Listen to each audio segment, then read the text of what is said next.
Hello and welcome to another stream of Shadow of the Tomb Raider.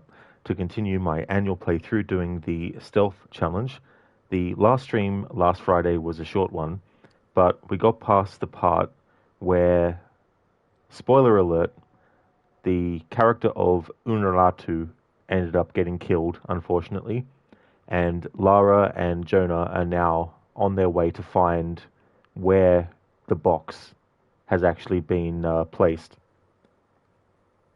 The intention is to finish the playthrough today.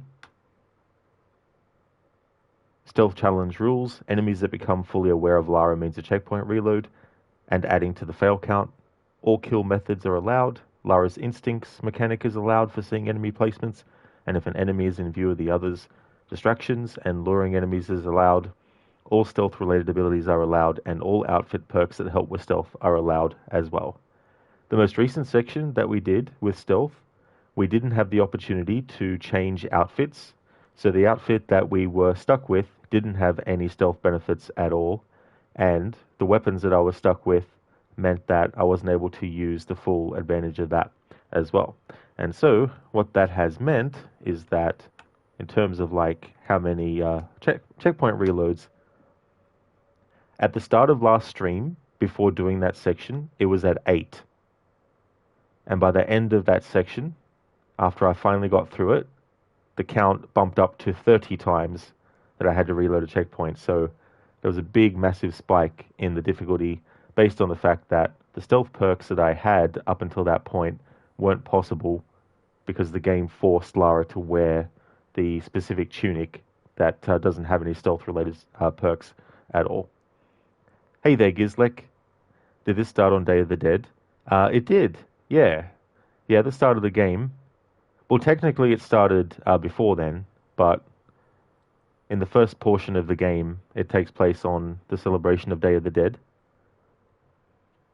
So now we're up to the part where Lara and Jonah are going to be shot at by Trinity, and this will lead to one of the sequences in this game that I really like a lot. So it's going to jump straight into the cutscene. So there'll be no sort of like gameplay straight away as well. Because like you meant the playthrough. Oh, okay. Yeah, I don't know. I don't keep track of what day the Day of the Dead falls on. So it could have started when I started this playthrough. It could not have. Maybe.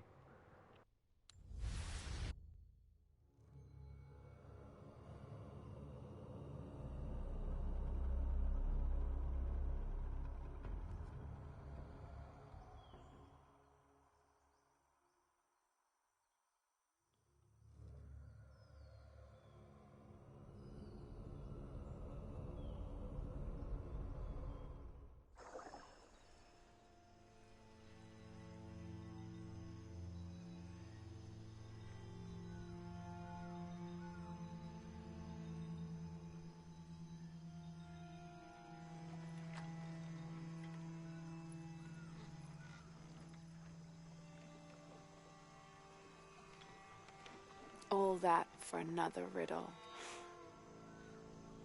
What did it say? The heart of the serpent is in the cup, near the many stone faces. Well, it's better than nothing. I suppose. We need to find the box and end this.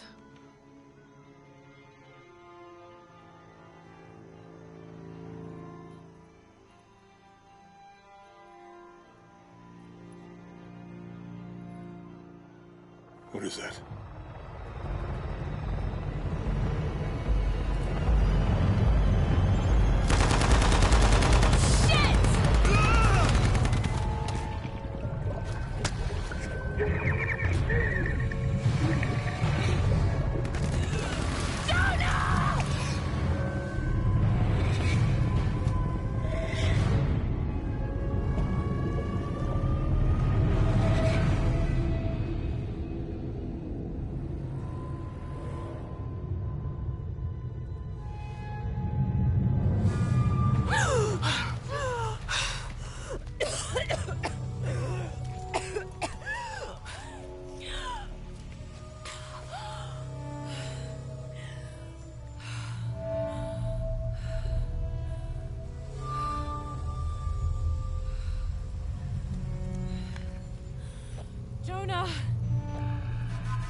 Don't move. Don't try me.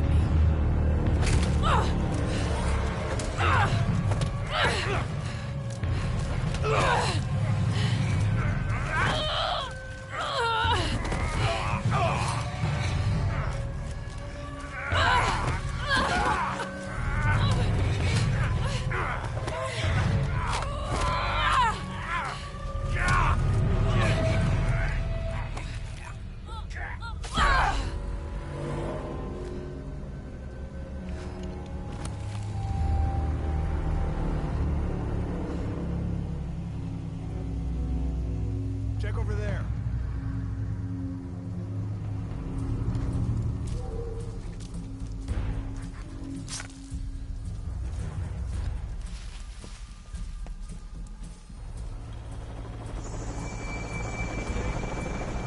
I'm still not 100% sure that the Mars even exists. Not anything. All clear.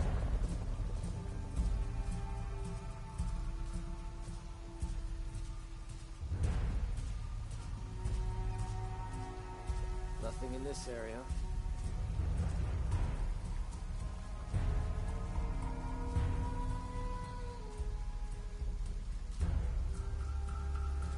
I can't wait to finally see this box I've heard so much about.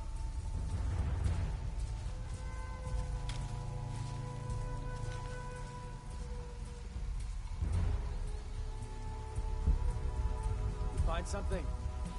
Damn it!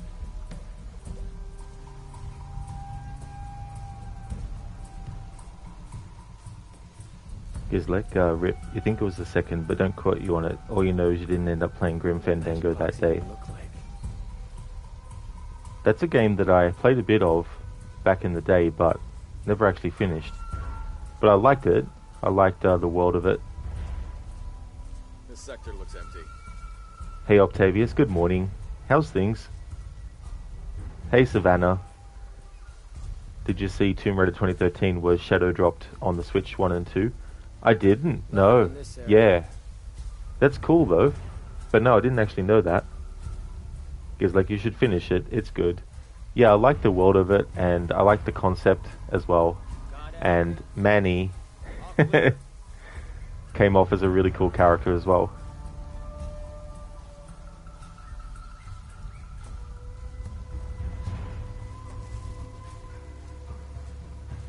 I can't wait to finally see this box I've heard so much about.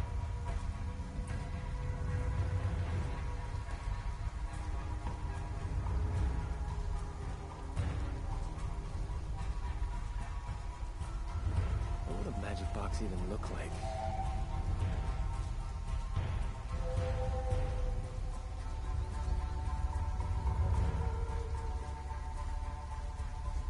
You find something? Damn it!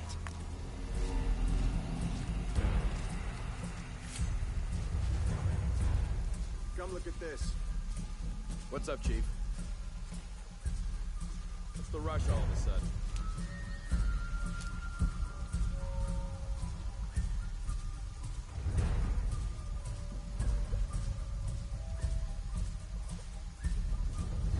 Go, stop, wait, go fast. The life of a soldier.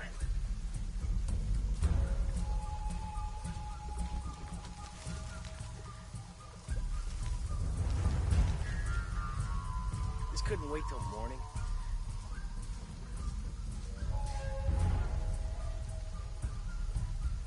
Gizlek, did you see that Lucas and wife are opening a museum of arts next year? I think I remember seeing some panel on YouTube where you had George Lucas and Guillermo del Toro as well. And I think that's what they were talking about. Nothing in this area. Octavius, everything's fine, mate, thank you. And you. That's great to hear, Octavius. That's awesome, dude.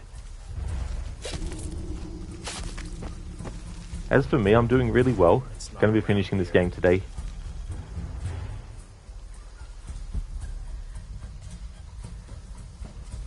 Savannah, you bought the Switch 2 version because you enjoy the game, and it'll be nice on handheld. Oh, awesome. Yeah, that's a great thing. Even if the game has been out for a while on other systems, Just the idea that you can have it be a Should I portable be version expecting some kind of glow or mystical humming? is really cool.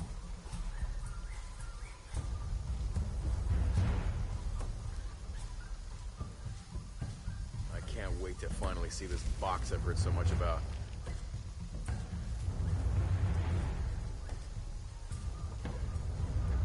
At the moment, we don't have the bow or arrow or other weapons. We only have the knife. But it's all It's we not need. around here.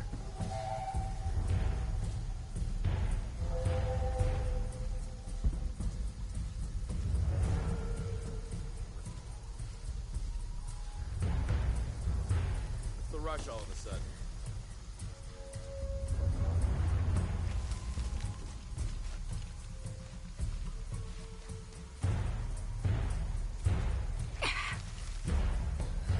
This couldn't wait till morning.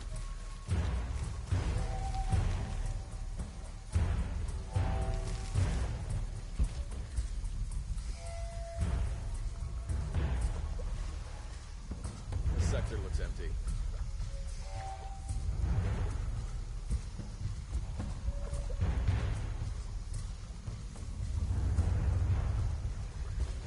Should I be expecting some kind of glow or mystical humming?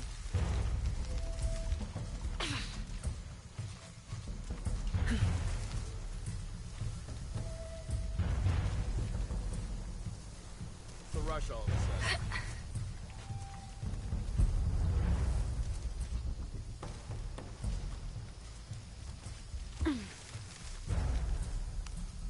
Magic box is not exactly what I thought I was signing up for.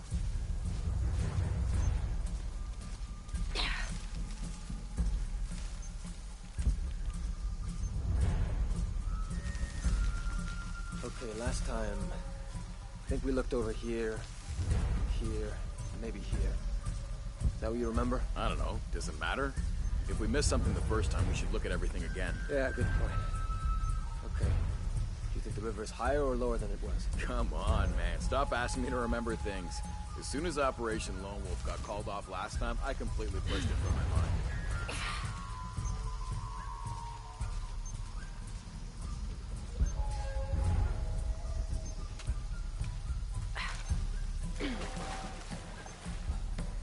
I can't wait to finally see this box I've heard so much about.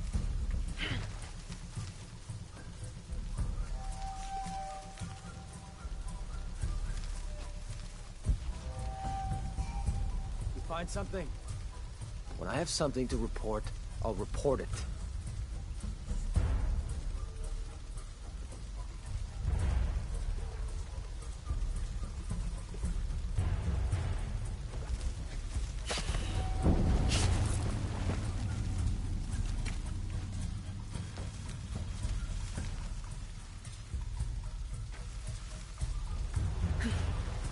This sector looks empty.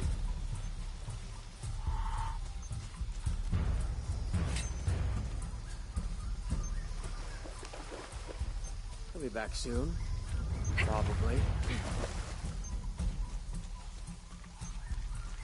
Gotta be something to find.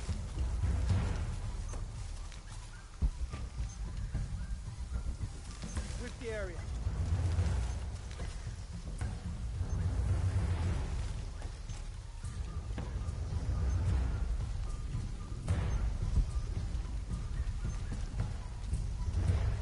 Better look at that. Loose diamond formation. Better look at that.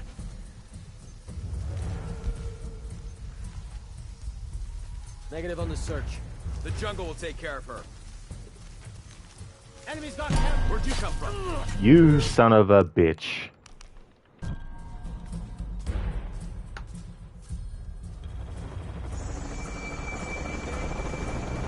still not 100% convinced the box even exists. Come look at this. What's up, Chief?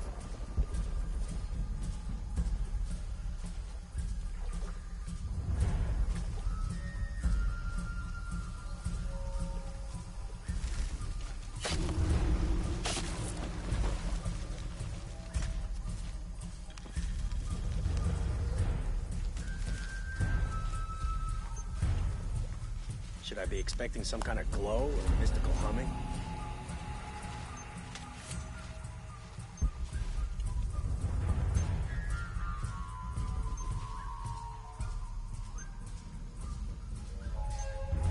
I can't wait to finally see this box I've heard so much about.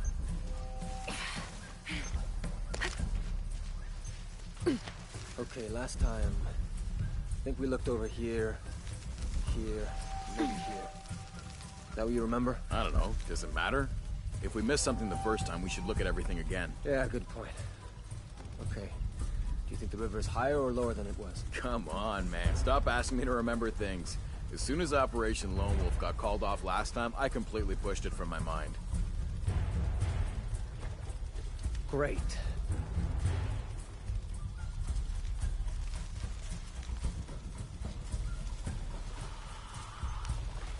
Got something, maybe.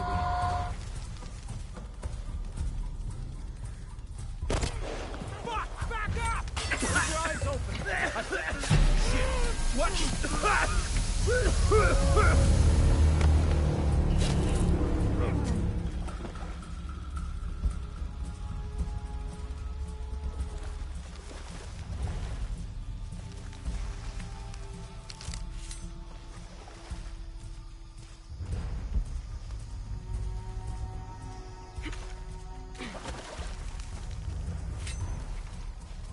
Impossible. I can't carry anymore.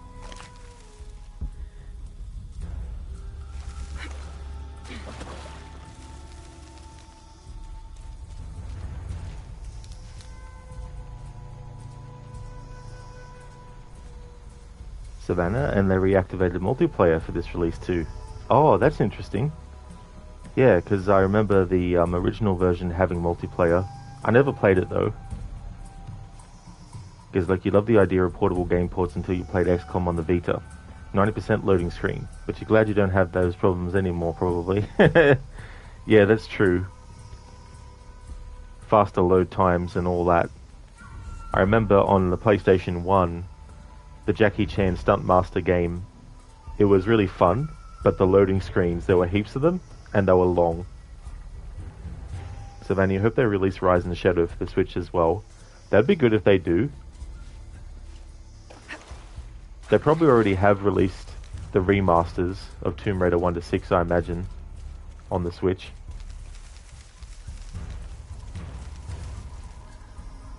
And on PlayStation Plus, they're adding the... I tend to call it the Legend trilogy. Tomb Raider, Legend, Anniversary, and Underworld. But I play them in chronological order every time I do like a series run. I play Anniversary first, and then Legend, and then Underworld. I actually hope those games get remastered, but the thing is, the big thing about that trilogy for me, that absolutely must be remastered and fixed, but it won't be, because they're not interested in this stuff, is the camera in Underworld.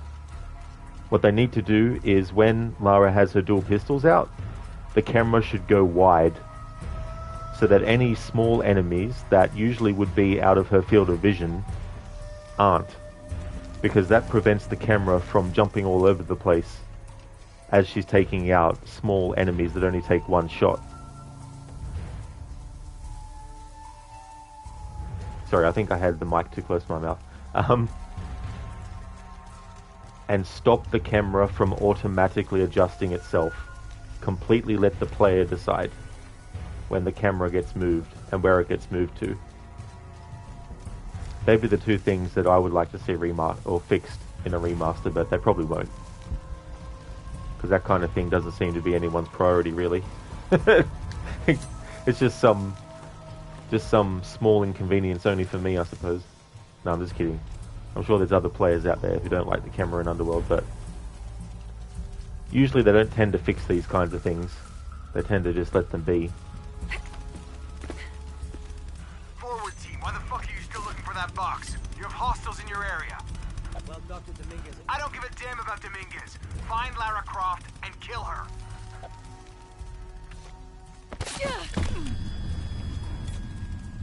Find Lara Croft, how? We're spread out way too goddamn thin for that. This was a research operation. Let's just spread out and make the best of it. I'll cover that area, you stay here. Amazing how fast parameters change. Savannah, they put Anniversary on PS5 2 days ago, but it's the PS2 version. If you buy it on Xbox S and X, it's the 360 version. That was the thing. When I read that it was the PlayStation 2 version, I thought, oh, I don't know. Gotta investigate. I mean, I played the PS2 version as my first Anniversary playthrough, but that was only because that was the system I had. I didn't have an Xbox 360 at that point, so I got it for the PS2. But yeah, unless there's some improvements they've made through emulation, I don't know if I'd be wanting to really worry about the PlayStation versions.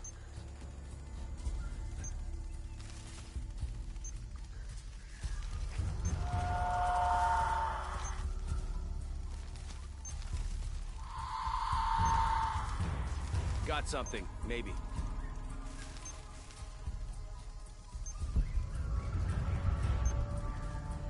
Spread out, guns up!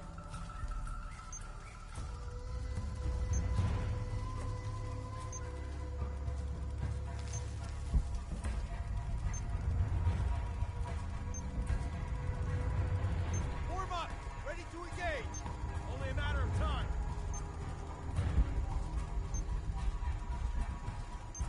What? Nothing's right about this. Start the search pattern. Spread out. Keep your eyes open. If you cover me. I like that. None of them are going to cross the water to go and look at that body. What the hell? This isn't right. Take point. Guns up.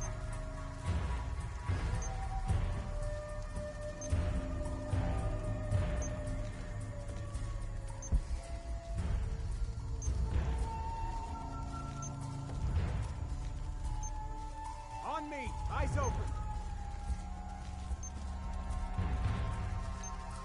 Alright. Reloading the checkpoint just to reset things. This doesn't count as having to Forward team, why the fuck are you still looking add a for that count to box? it. You have hostiles in your area. It's only if I get fully detected that I have I don't to give a add damn a about count Dominguez. Find to Lara reloading a Croft checkpoint. and kill her. Find Lara Croft, how? We're spread out way too goddamn thin for that. This was a research operation. Let's just spread out and make the best of it. I'll cover that area, you stay here.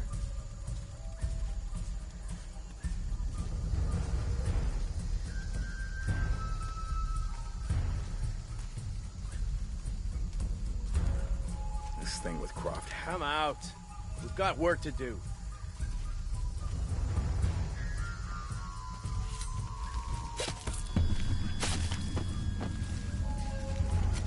Gotta check every shadow. Gotta check every shadow, especially the shadow of the Tomb Raider.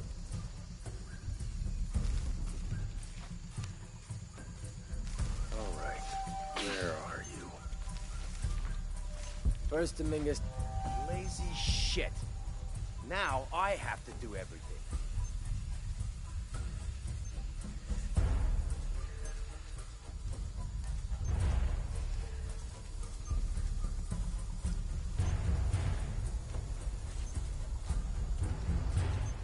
What was that?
Well, if you're just going to stand there, may as well light you up.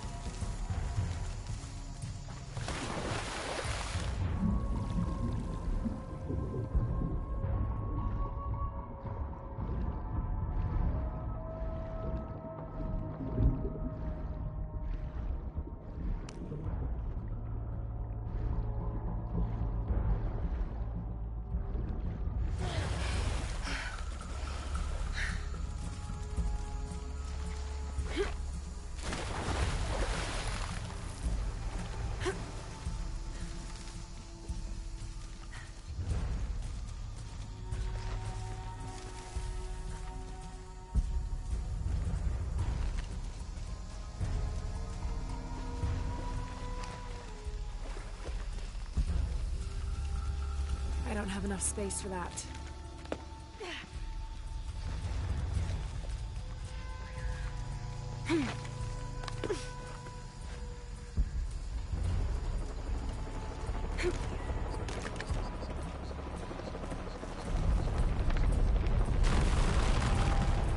Shit.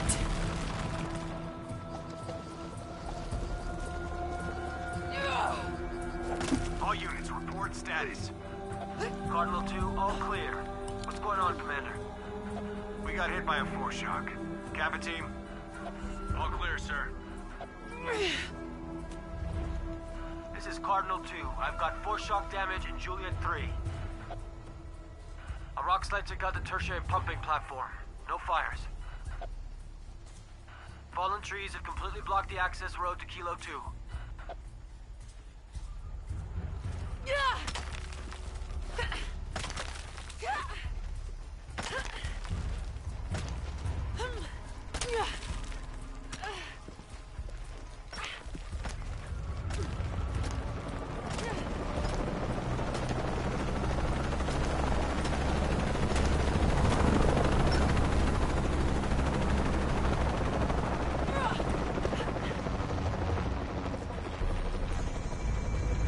I don't have enough space for that.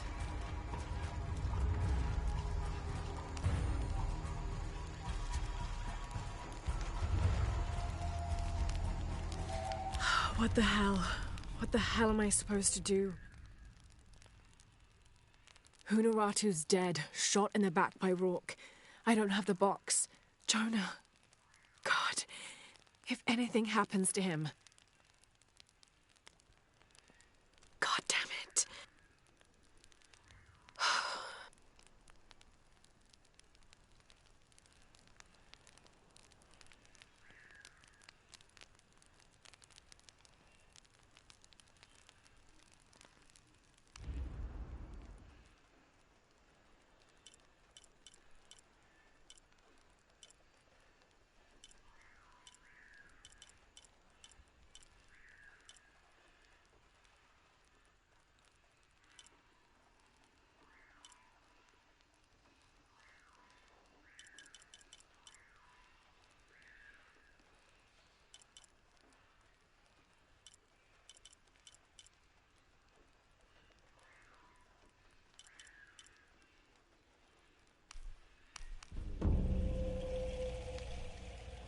Sona, thank you very much for the 40 stream streak.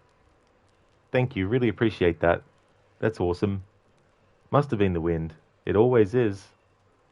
The wind is behind everything.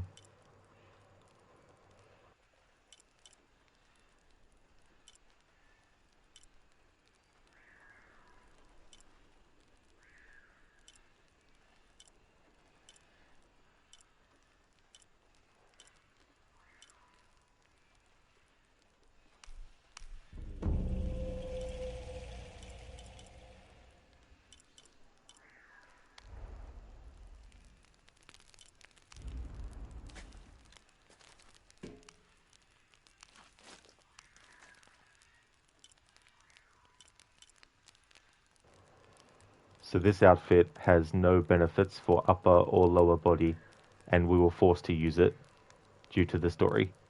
So that meant we also didn't have any of our usual stealth perks.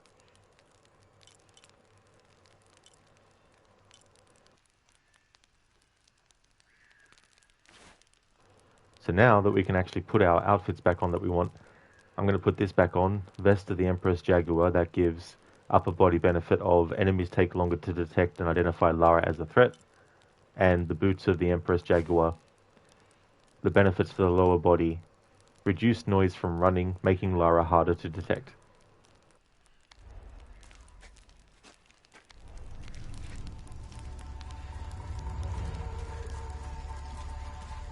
Hello, Lara. Who is this? I've suspected you've been monitoring my communications since Mexico. Rourke. Commander Rourke. You've been listening to me. And now, I'm listening to you. Another foreshock. How's it feel, knowing you're responsible for all these cataclysms? All that suffering. I know what I did. The look on your face when Dominguez told you? But you just had to have that dagger, didn't you? Well, Rourke, if you want the dagger in your chest, we can definitely arrange that. All full up. Can't carry any more.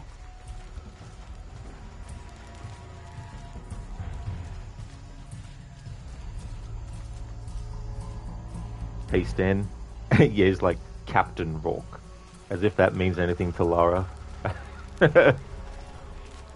It's like, that's Captain Rourke to you, who's not even in Trinity, but I want to sound important because I'm up my own ass. He's like Mickey Rourke from Iron Man. Plot twist.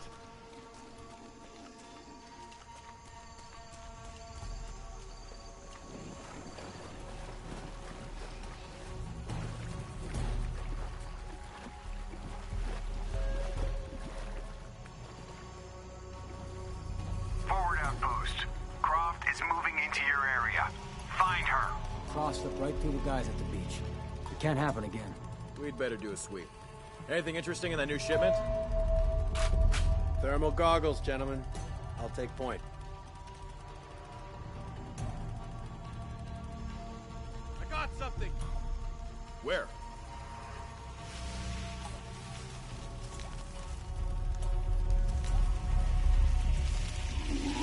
Shit!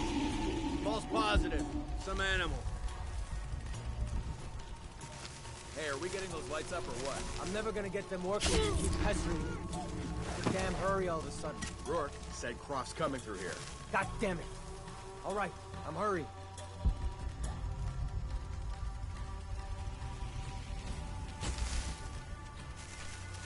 Here we go.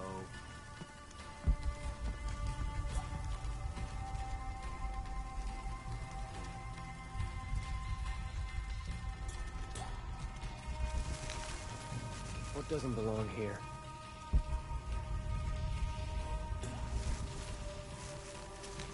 You, take point. Let's get this done! It's so annoying that the body was concealed, but I guess this guy with the thermal goggles is a fucking piece of bloody cunt-ass shit. I got something! Where? Shit! False positive. Some animal. Hey, are we getting those lights up or what? I'm never gonna get them working if you keep pestering me. What's the damn hurry all of a sudden? Rourke said Croft's coming through here. God damn it. All right, I'm hurrying. Got something, maybe. I'll go see. Hold.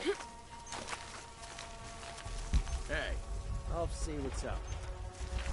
Taking casualties! Back up! How'd that happen?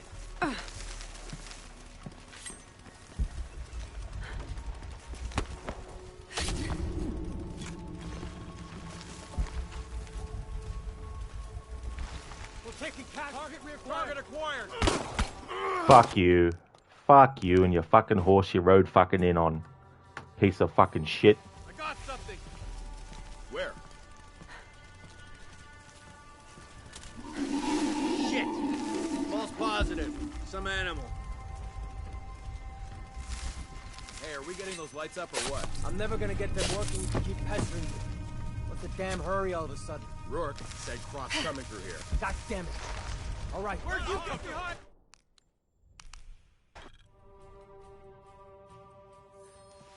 Got something.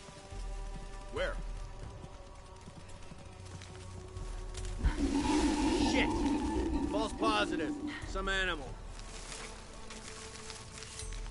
Hey, are we getting those lights up or what? I'm never gonna get them working if you keep pestering me. What's the damn hurry all of a sudden? Rourke said Croft's coming through here. God damn it. All right, I'm hurrying. You figure Rourke's... You're shitting me. Jesus Christ! Here we go.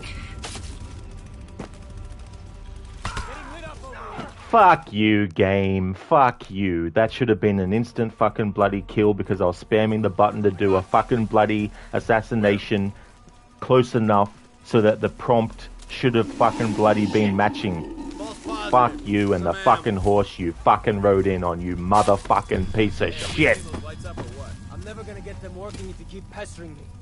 What's the damn hurry all of a sudden? Rourke said Croft's coming through here. God damn it. All right, I'm hurrying. You figure Rourke's alerts for real? Absolutely. He wouldn't change our orders unless he was sure she was here. Yeah. Better safe than sorry. Here we Put down too many of our people already. Not this time. Not this time. When I find you, you're dead. Where'd he go? Use some backup here. Jesus! Checking this out.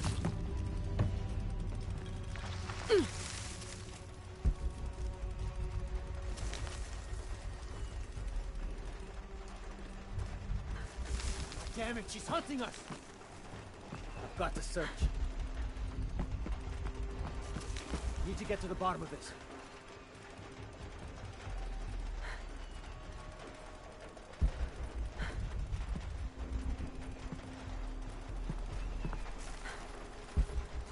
I'm taking a look.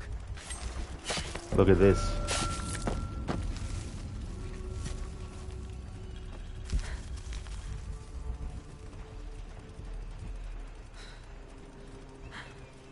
Gizlek, I want my bird. It's funny how old some military tech actually is. You swear at one point we'll be looking at 100-year-old equipment still in use. Yeah, I mean, that can definitely happen, for sure. Or parts can be repurposed for other stuff. Oh wait, Russian horse cavalry. Stan Rourke. Gizlek, Commander Rourke. Exactly. Commander. Stan, you think he's frustrated. Gizlek, do you feel better now? Much better now. But yeah, there's no reason why that third enemy that Lara was literally up the arse of should not have been killed by a stealth kill because I was spamming the fucking button that is required to do a stealth kill when the prompt to do the stealth kill showing the button that I was pressing actually appears. I hate that kind of bullshit. All full up. Can't carry any more. It's another reason why the prompt having to be on the screen for the game to recognize the player input. Another example of why that logic is just not sound. You know how when Lara is near this body, how that prompt appears? Well, it shouldn't matter where the camera is. See how with this, doesn't matter where the camera is, the prompt is always on the screen. So when you press the button to do the action, it gets done. Right? Now you would think, if I'm this close, it should still count. Can't they make the radius around the body wider to compensate for the fact that not every player is constantly getting a ruler and a friggin', what do you call it? Compass to work out the distance between one object and the other, you know? It shouldn't matter that the prompt's not on the screen. What should matter is that the player knows what button to press to do a certain action and Lara is close enough, regardless of whether the prompt is actually there. Why they can't do that, I do not understand why.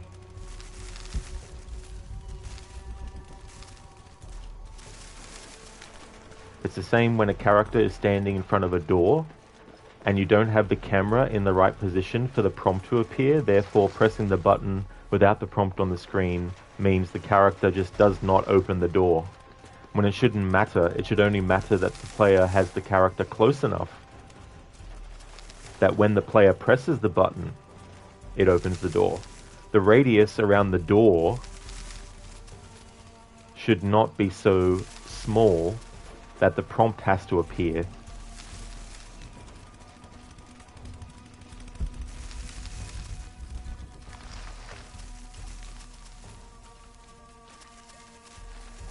Like if I'm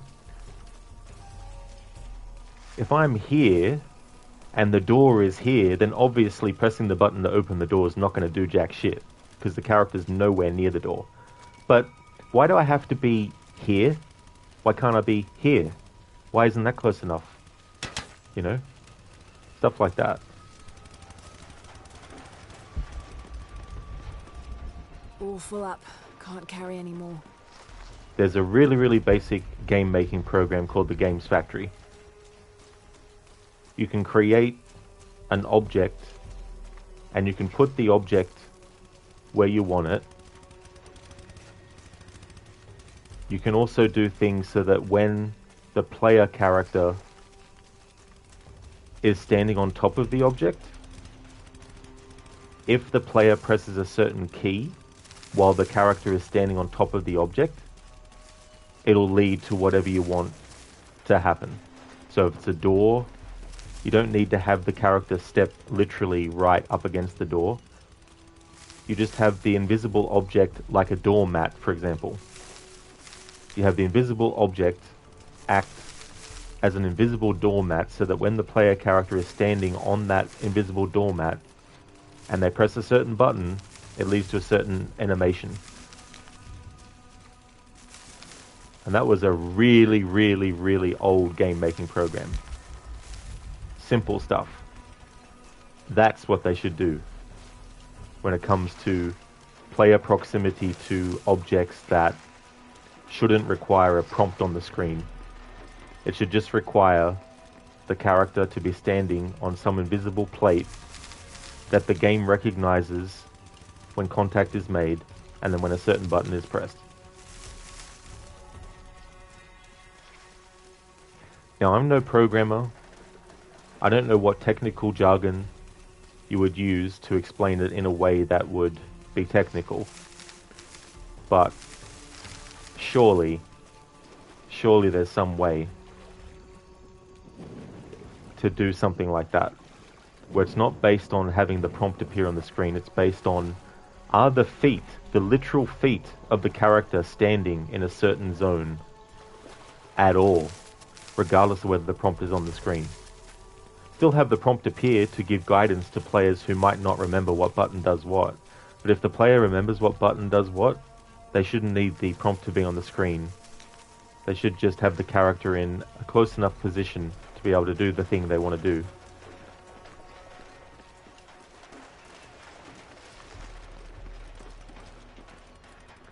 Gizlek, of course, is not sound, it's a visual cue. You think these Tomb Raider games are just designed for people who use a PlayStation controller, or Xbox if they're American to slow walk?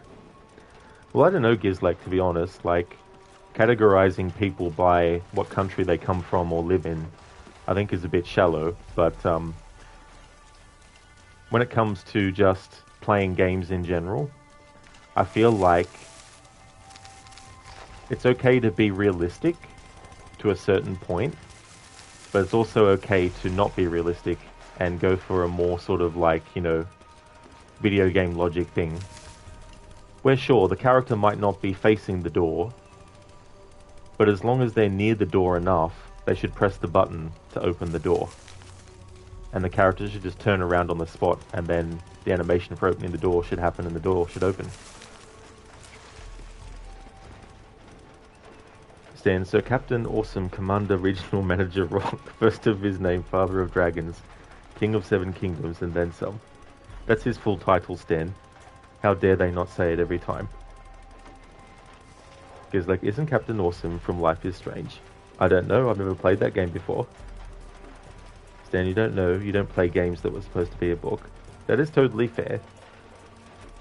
Because, like, but if you have that kind of freedom, it's not an RPG. Yeah, I forgot every game has to be an RPG now. The Xbox Coupe is a joke. People outside of the US have an Xbox 2 and vice versa. Oh, I got you, Gizlake, yeah. Sorry, it's just that whenever I frame things, I don't usually think about what the country of origin might be or things like that. I just look at the thing of what is this desired outcome by the player versus what is the available result. And so if a player is expecting that when they've been shown a certain thing happens, whenever they have the character doing a certain action or in a certain proximity, that it should always hold true. Unless you're adding a new ability for the enemies to use where they can suspect that the player is going to do something, then that's fair enough. But if a character is stationary and the player has learned and been taught by the game that doing this in this context, in this proximity, results in this, but that doesn't happen, then essentially you're telling the player that their comprehension of what you literally taught them means jack shit to you, because now obviously there's glitches that can happen. That's understandable. Things that weren't intended can happen as well. But what happened there with that third enemy wasn't something that I would classify as a glitch, because Lara was literally right behind the character, really close enough. And I was spamming the button to do the assassination long before the animation for the double assassination was finished. So that means either they've programmed it to not recognize your input straight away, or they basically don't expect players to be thinking ahead that quickly and that fast.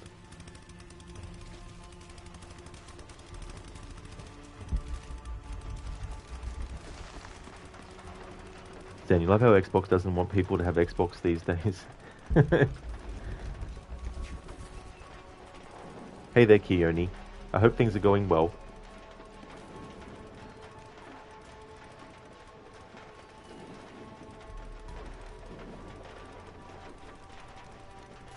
You could have sworn that's what the next Xbox will be. Stan, they say everything is an Xbox, so that is true. Even a gravestone is an Xbox, I guess, when you think about it. Savannah, you're currently playing Rise on Survivor difficulty and in the flooded archives. You hate how the game keeps giving you prompts like you're a baby. Yeah, Savannah, I don't blame you. You mean like telling you how to do certain things? Yeah, I feel like if the player has already gone past the point where that is introduced, then it shouldn't keep on coming up all the time. Only if the player wants to actually bring it up, in which they would go into like a tutorial or something. And you're on the hardest difficulty. Oh yeah. Yeah. Because I just remember too, like with Lara's instincts as well, that even on the highest difficulty, the instincts will still kick in. Like the dialogue from Lara saying what needs to be done will still kick in as well.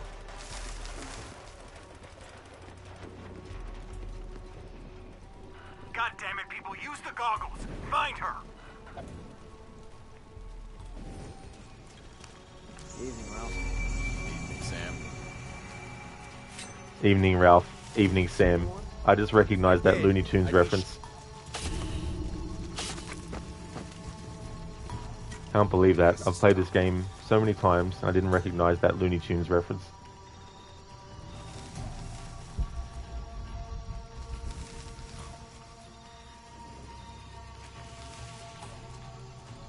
Those guys weren't exactly careless.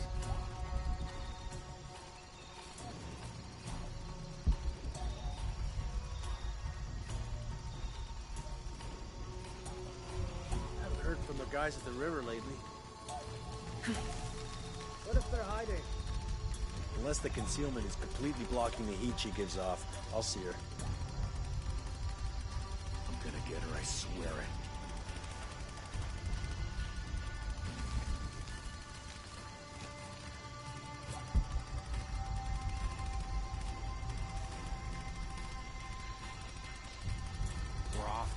mine. Sorry, pal, but Croft ain't nobody's.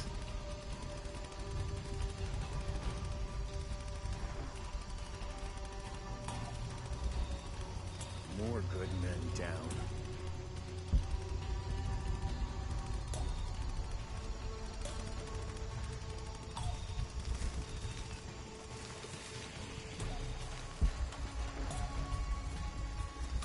Rourke's not happy about the beach.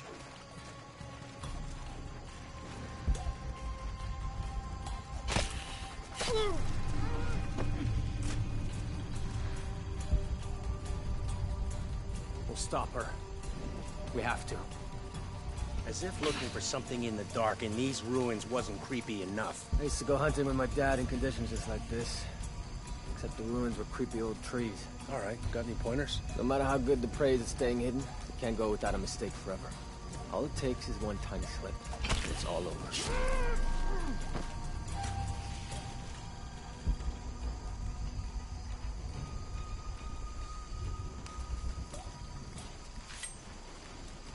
Goddamn Lara Croft again. We've got to stop her. Don't worry, we will. Yeah? You that sure of the new equipment? No, but I'm sure. Back up! Stay close!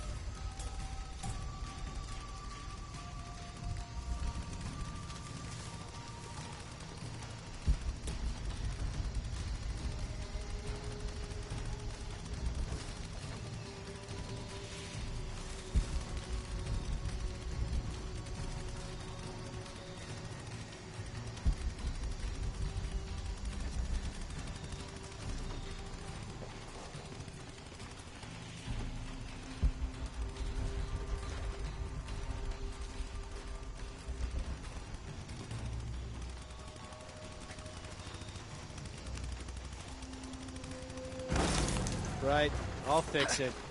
One more time.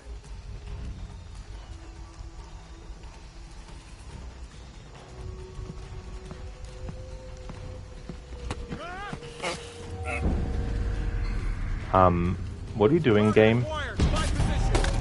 I mean, that looks cool and all, but why did you make it so slow and make me not able to exit out of the animation? Okay, game. Whatever. Also, why the fuck is that guy who went to investigate not isolated enough from the other guy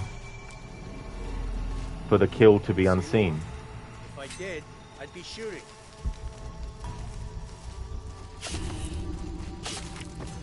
I feel like later in the game, if you're trying to do a stealth challenge, it's when the game starts to throw all this bullshit at you. What if they're hiding? Unless the concealment is completely blocking the heat she gives off, I'll see her.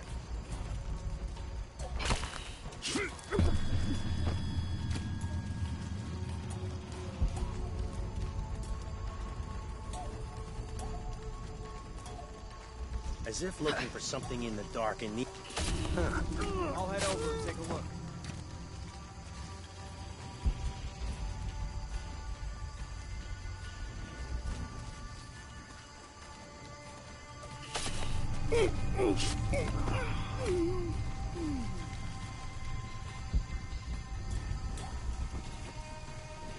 Goddamn Lara Croft again. We've got to stop her. Don't worry, we will. Yeah? You that sure of the new equipment? No, but I'm sure. Fuck off, game. Oh yeah, the whole fucking bloody world knows that Lara was there. Oh yeah. Evening, Ralph. Evening, Sam. Yeah, sure. Yeah. You see anyone? If I did, I'd be shooting. They knew exactly where Lara was when she threw that, even though they had no fucking idea where she literally was. Get her, I swear it. Fucking bullshit GPS, complete awareness of every single fucking thing going on in the entire fucking world. What if they're hiding? Unless the concealment is completely blocking the heat she gives off, I'll see her.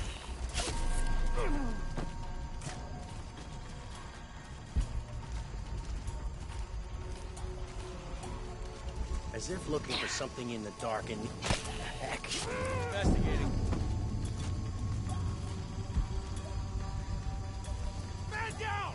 Copy that. We'll find who did it. Shit!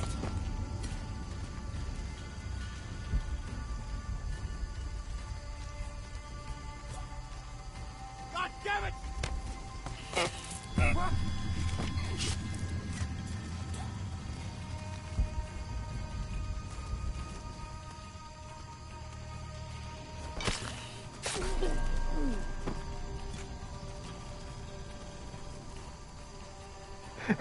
Lara's got quite a collection of dead bodies.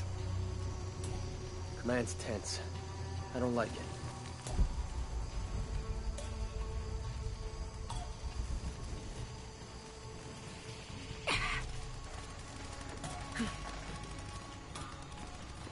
This has been...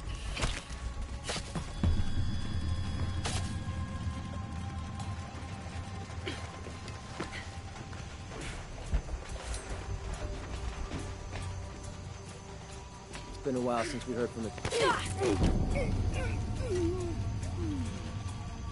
It's been a while since we heard from the... Don't know what that is, but All I guess full it was up. important. Can't carry anymore. Alright, so we finally got past that section.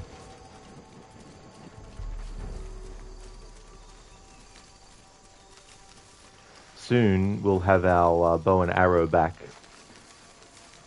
as well.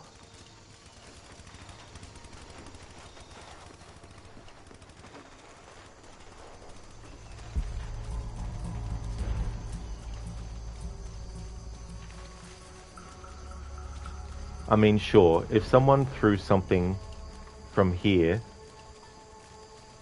about here I was, I think, and then it landed here and blew up, I guess someone who was over here who didn't actually literally see Lara at all would be sort of like suspicious enough to want to go and have a look, but not knowing 100% where the person who threw it is. Because in the time it took for the thing to fly, the time it took for it to land, the time it took for it to blow up, the time it took for the guy over here to recognize that it blew up, Lara could have been way, way, way, way, way over here by that point. So how the fuck would they know? Anyway, that's that section done. It's been interesting, this challenge, because I went for so long getting through the game. Yeah, I had to reload checkpoints and stuff, but there was only 8 reloads of checkpoints. Then, in last week's stream, I hit the point where they take away the outfit perks that you have and put you in an outfit that has none. And they expect you to make do. And then it bumps up from 8 reloads to 30. And now in this stream alone, I've had 7 detections. So we've almost reached the same amount of detections that I had in the first stream in less time than it took to get up to the 30 count.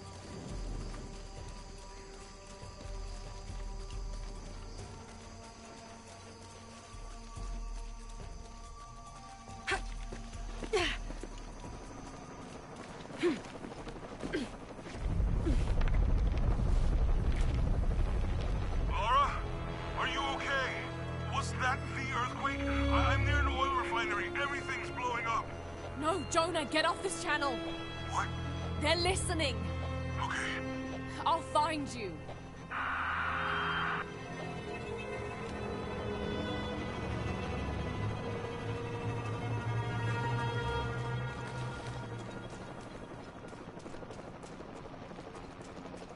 Oh, there's going to be a forced combat situation where you can't do stealth, so that'll be fun. That'll be good.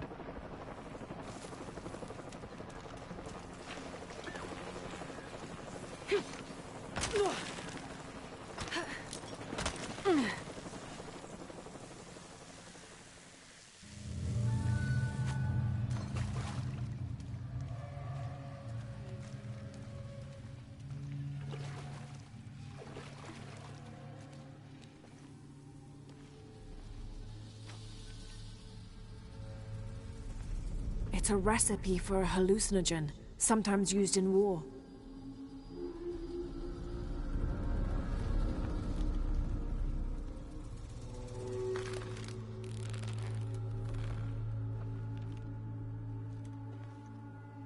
This should help. If I use this on my arrows, it could be an advantage against Trinity. Good, we get the bow back.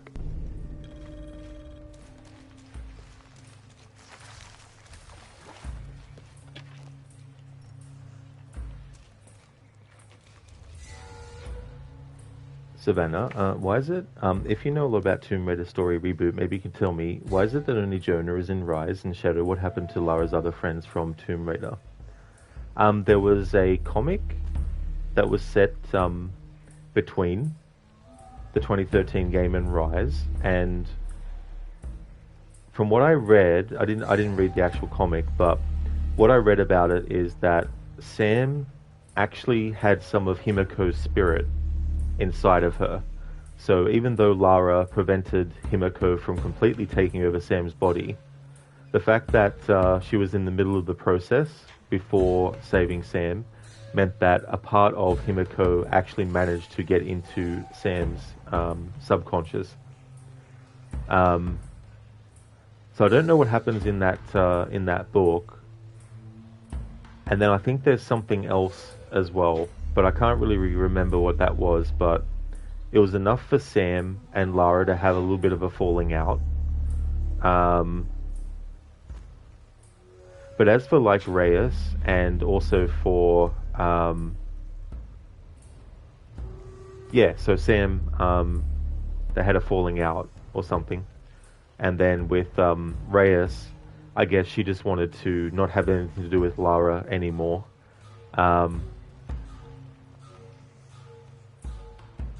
But then there's the Legend of Lara Croft animated series that came out. The first season was this year, and there's another season coming out. But apparently Sam is in that, so I think they might be bringing her back fully into the series, because it's a sequel animated series to this game as well. But there's some childhood friend from Lara's past that was never mentioned until the series, of course, who is actually Roth's daughter, even though Roth actually has a daughter with Reyes, but I guess he could have also had another daughter as well, but there's no mention of his other daughter by Roth at all or anything like that. And apparently the story is about Lara having to accept the fact that it wasn't her fault that Roth died, it was his fault because of the life he led. So essentially they're devaluing Roth's importance in the series by diminishing his kind of role as a little bit of a mentor to Lara, which in general I think is a bit silly, because it shouldn't matter what the gender of the mentor is. If there's someone that believed in you enough to support you and actually had your back and literally sacrificed themselves to help make sure that you lived, then I don't think that is cause to say that they died because of the life that they led. But that's just me. What do I know? But yeah, so they did that a little bit. They kept Abby, so Abby's in it. Her and Jonah get married. So they kept that, which was good. I was worried they were going to completely ignore her and just basically have some story where she died or something and just have her as a throwaway character, but so yeah, I don't know, there's a lot of trying to merge the two versions of Lara into the one, with the reboot version and the classic version as well, and I think they're trying to make it all be in the one instead of being separate to each other. So instead of the classic Lara being separate from the Legend Lara being separate from the reboot Lara, they want all of those versions to be the one character as well, which is definitely plausible, because there's nothing to say that the events that we see in the first Tomb Raider Tomb Raider 2 or 3 or Last Revelation or whatever, there's nothing to say that they can't happen to this version of Lara in her future, you know. So that's okay and all. But one of the things is that classic Lara's parents are actually still alive, well into her adulthood. So they would have to retcon that and come up with some reason why Lara thought her parents were still alive, which doesn't relate to this version of Lara, who knows since she was a child that her parents are dead. So there's a little bit of a discrepancy there as well. But in terms of events that we see in the Tomb Raider classic games, there's nothing to say that this version of Lara, when she hits her 30s, doesn't go through those events or anything like that. I mean, she doesn't have to hit her 30s to go through those events either, but I'm just saying classic Lara was in her 30s, whereas this Lara is in her 20s. So it's still plausible that she could go through the events that we see in the classic games. But they haven't had that happen yet. The original ending for this, though, actually had Lara receiving a letter from Natla, but they changed that at the last minute to get the ending that they have now. In terms of, like, where we see Lara in the mansion and stuff. It's like they're all dead. Stan dead? Because, like, actors cost too much, you bet.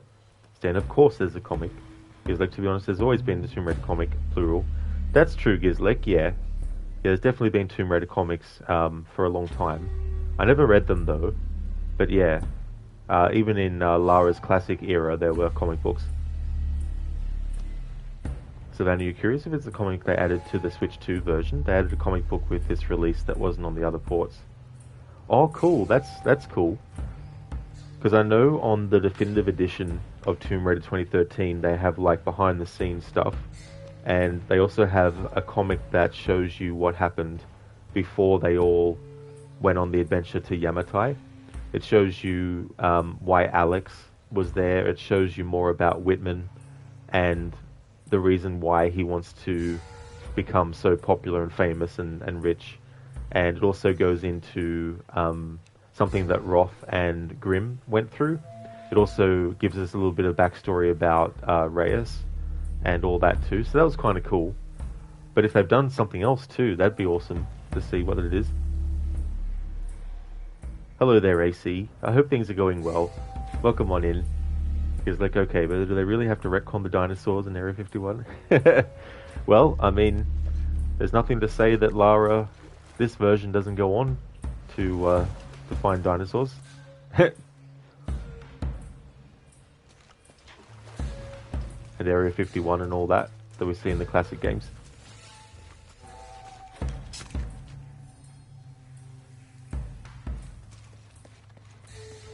Impossible. I can't carry anymore.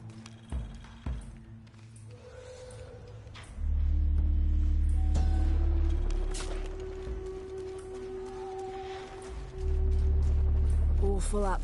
Can't carry anymore.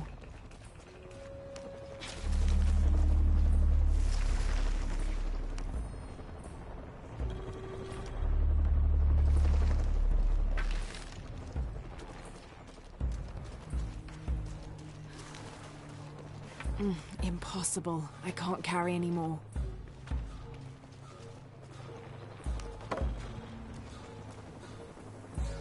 Savannah, the Tomb Raider Definitive Edition for Nintendo Switch 2 includes digital versions of the Dark Horse comic Tomb Raider: The Beginning as part of its bonus content. This edition enhances the overall experience by providing fans with more background on the game story. Must be just the one before then.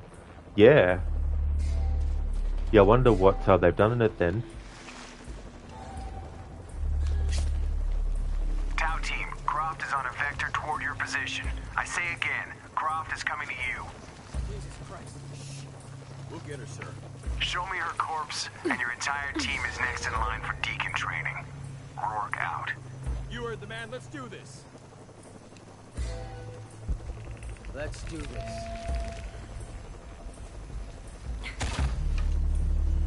You don't look so good.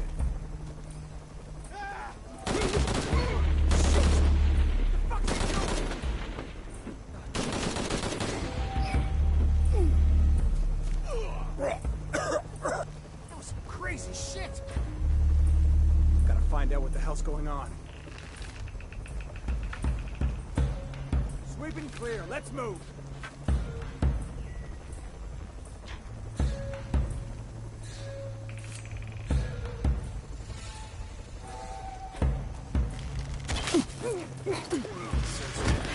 Form up.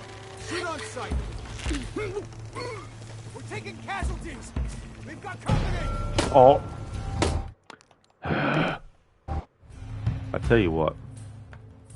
The amount of bullshit in the programming that's happening right now is Town just team, Croft so is on a fucking vector frustrating. toward your position. I say again, Croft is coming to you. Jesus Christ. Shh. We'll get her, sir.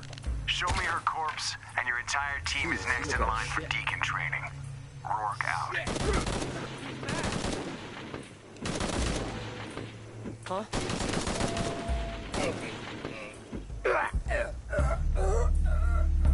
Anyone else got the heebies? Gotta find out what's going on. You ready to engage?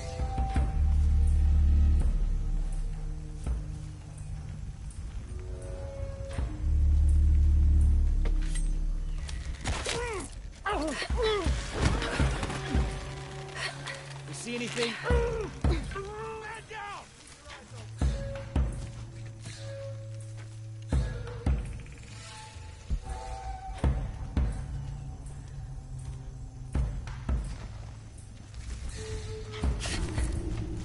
Stay close, find him. Stay close. Stick to me. Still there? Don't fall behind.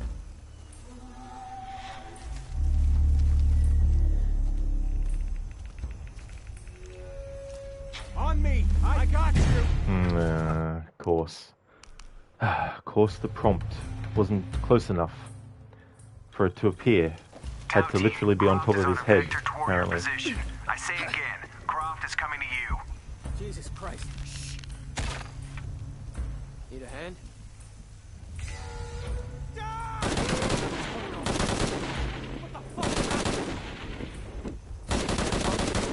What's it? Oh, crazy! Jeez.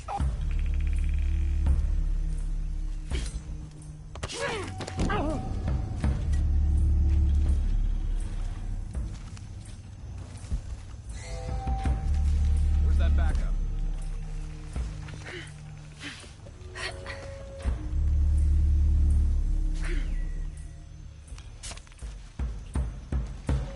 Can we get more light in here? Base camp's having trouble receiving me. As soon as this is up, we'll use it to boost your signal.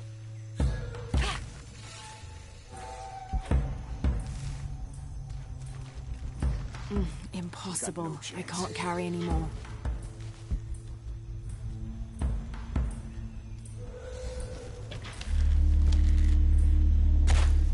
Hey. I'll go see. Hold.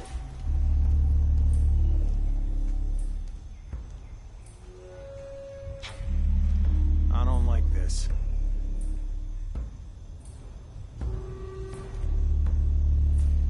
Nothing to worry about. As you were.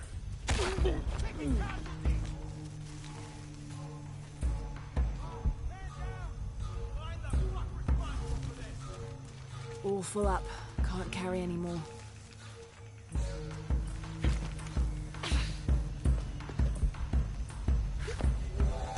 On me! Cover all sides! Could be there.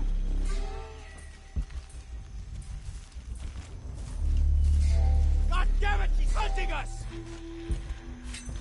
Could be above. Stay close. Find her. No visual. You got anything?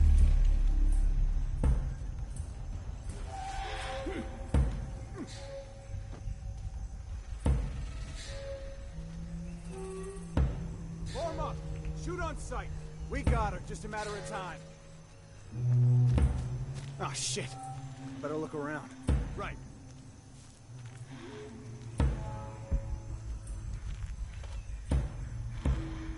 Gotta check that.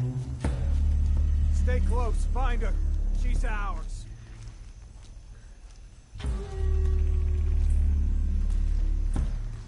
Gotta find out what the hell's going on. Affirmative. Hostile! What the fuck? fuck is that? Bud?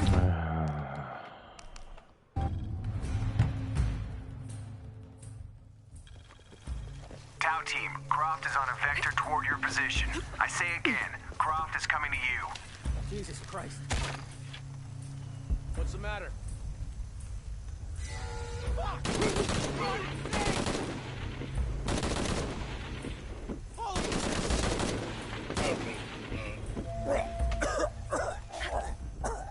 He just snapped? Jesus. Need...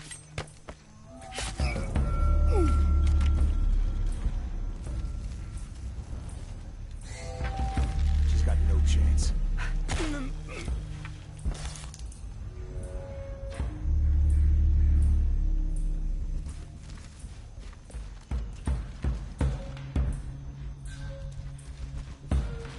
Got the numbers.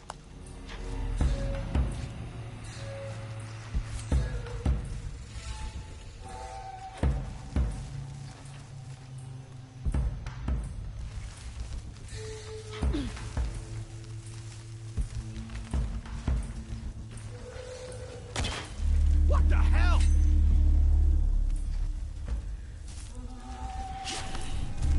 Talk over here in a minute.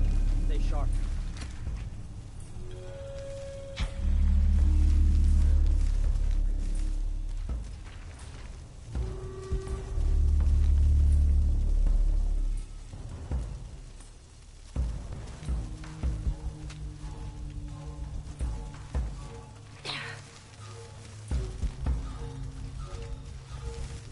Hey, you better be back in a few minutes.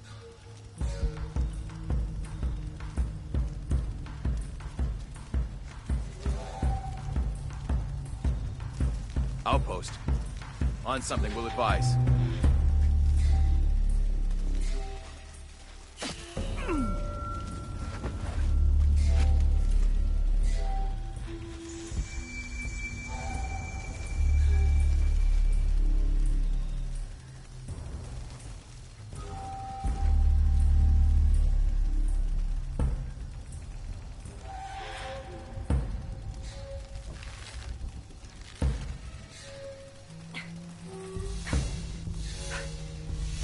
We're taking casualties. God damn it, she's hunting us. We're taking casualties. Copy that on search. What's that? Keep within a couple of yards of each other. Roger. Area sweep in progress. Stay close. Stay close. Oh yeah, sure. Whatever game.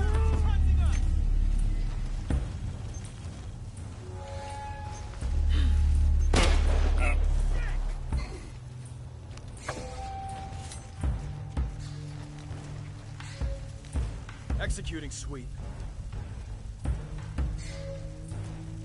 Could be there. What the? Oh, fuck off. I'm not counting that. Fuck it. Fuck you. The knife was in him before he noticed fully.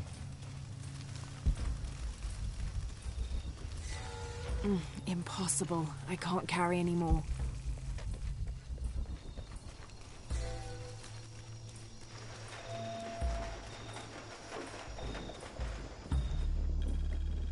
If the animation for killing is already in motion, even if they fully detect Lara, I'm not counting it.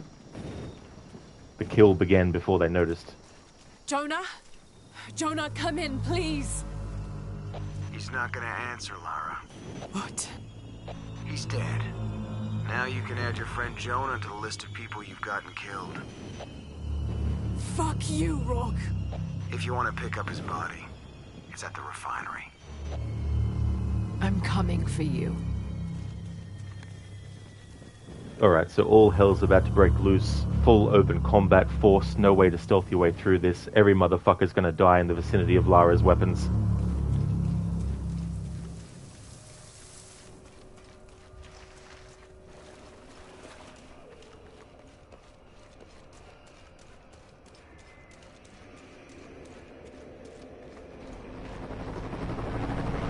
Cardinal 2, I've got a lock on the target. Shit! Paladin 4 in position, opening fire.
I feel like I have to keep going, and if I don't, then I'll just let everyone down. Tsunami is coming, and this is the first of many catastrophes you're doing. I have to go! I'm the only one! You're the only one that can what?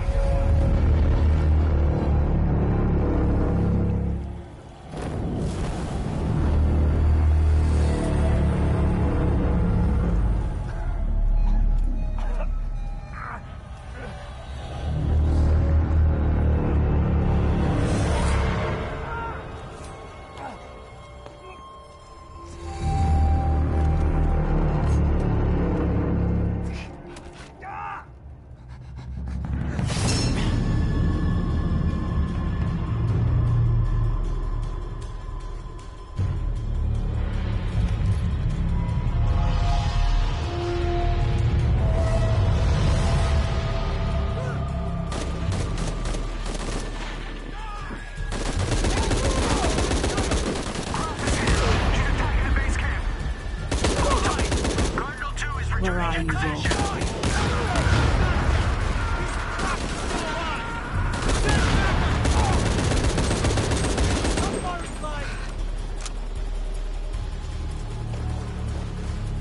This is Rourke. I've been called back to Cannes. Winters, Croft is all yours. Base camp, this is Cardinal 2. Reinforcements on the ground. Jesus Christ! We have to hold her...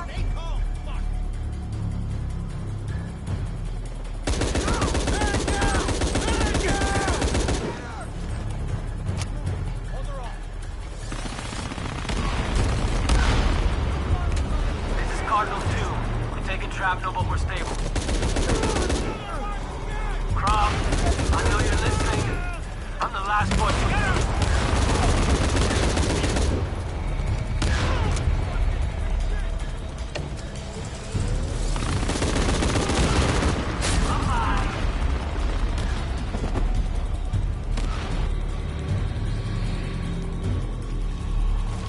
Base camp, this is Cardinal 2. Reinforcements on the ground.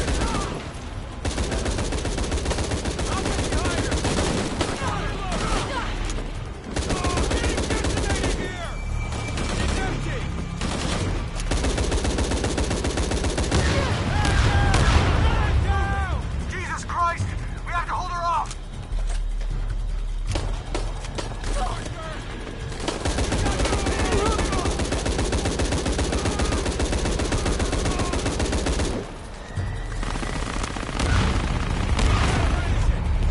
This is Cardinal 2. We're taking shrapnel, but we're stable.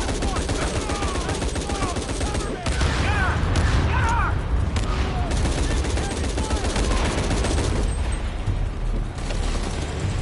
Can't hide from me.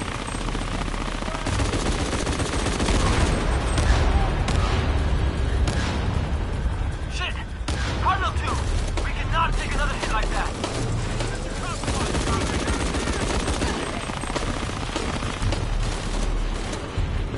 Rourke's gone, but he left you a present.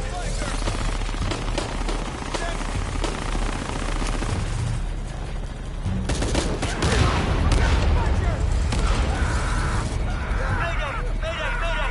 Cardinal 2, going down!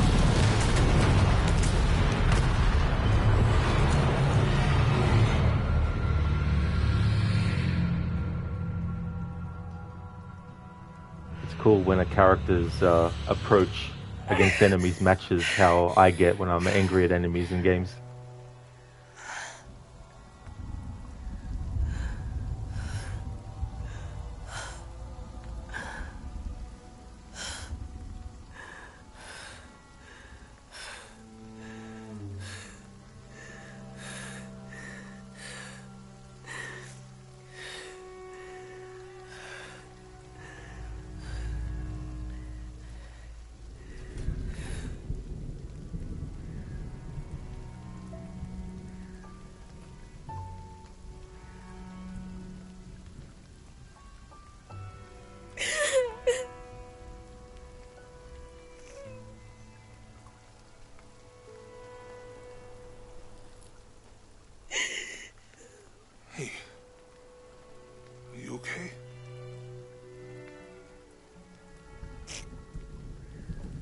making everything worse.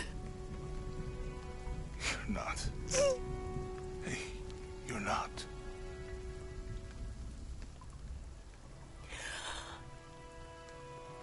We can do this.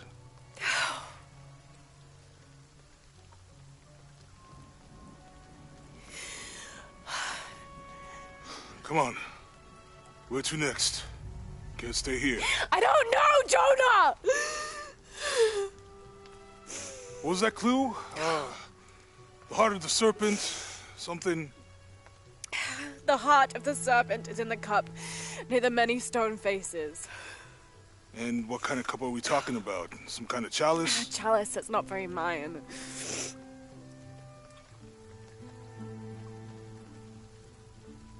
Wait.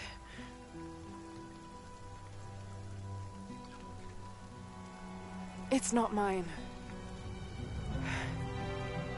The clue was left by a 17th century missionary, Andrea Lopez, a Jesuit. The serpent in the chalice is a symbol of St. John. We're looking for a Christian holy site. Like a Church of San Juan? That's a pretty common name. Could be dozens. Not within trekking distance from Paititi.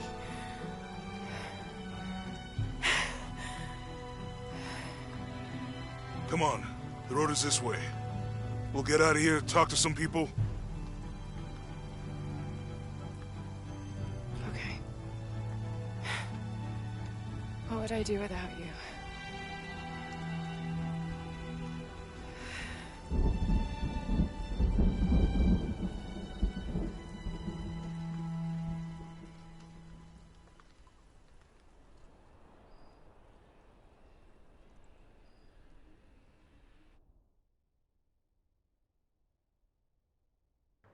Hey, Anmita, welcome.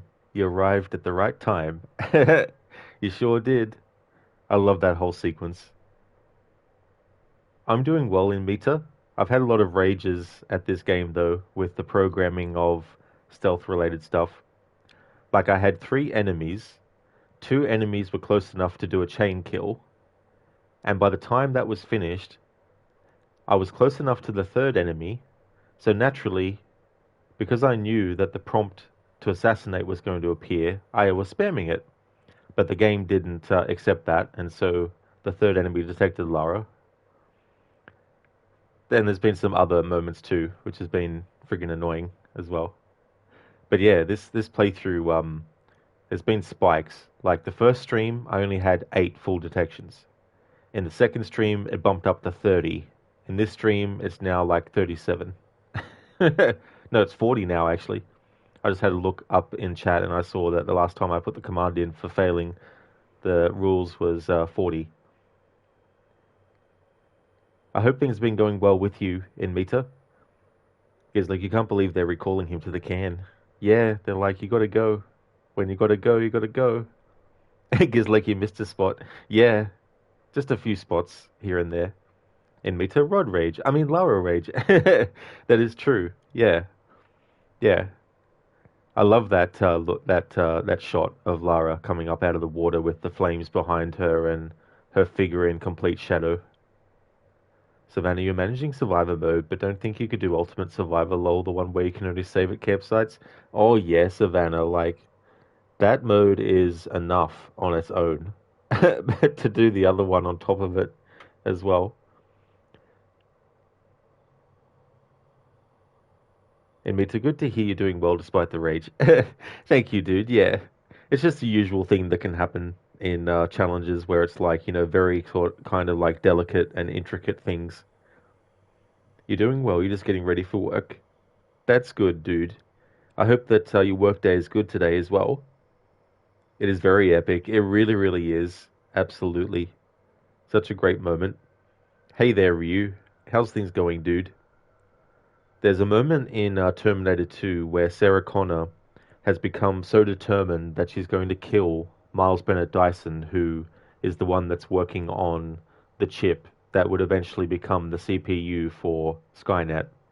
And she's so willing to kill that that's all that's on her mind. So she's very, very stoic, very, very calculated, and in a way she almost becomes a Terminator herself. And then she arrives at the location where Miles is, and she starts shooting at him, but he dives out of the road because he sees the laser sight on the screen in front of him because he's in front of his computer. And so anyway, she goes and follows him in and all that kind of stuff. And meanwhile, his wife and his son is there, and she manages to shoot him. I can't remember where. She manages to shoot him, and she's going to finish him off. But then his son runs in and jumps in front of her, and basically is like, don't kill my daddy. And then his wife comes along. It's in that moment where Sarah realizes what she's about to do, and that's when she breaks down and she cries. So in this part with Lara in Shadow of the Tomb Raider, we have that moment where she's really pissed off. She's almost like a Terminator. She's very, very determined to kill. And then after it's over, Jonah appears and she realizes that he's still alive. So she breaks down and cries.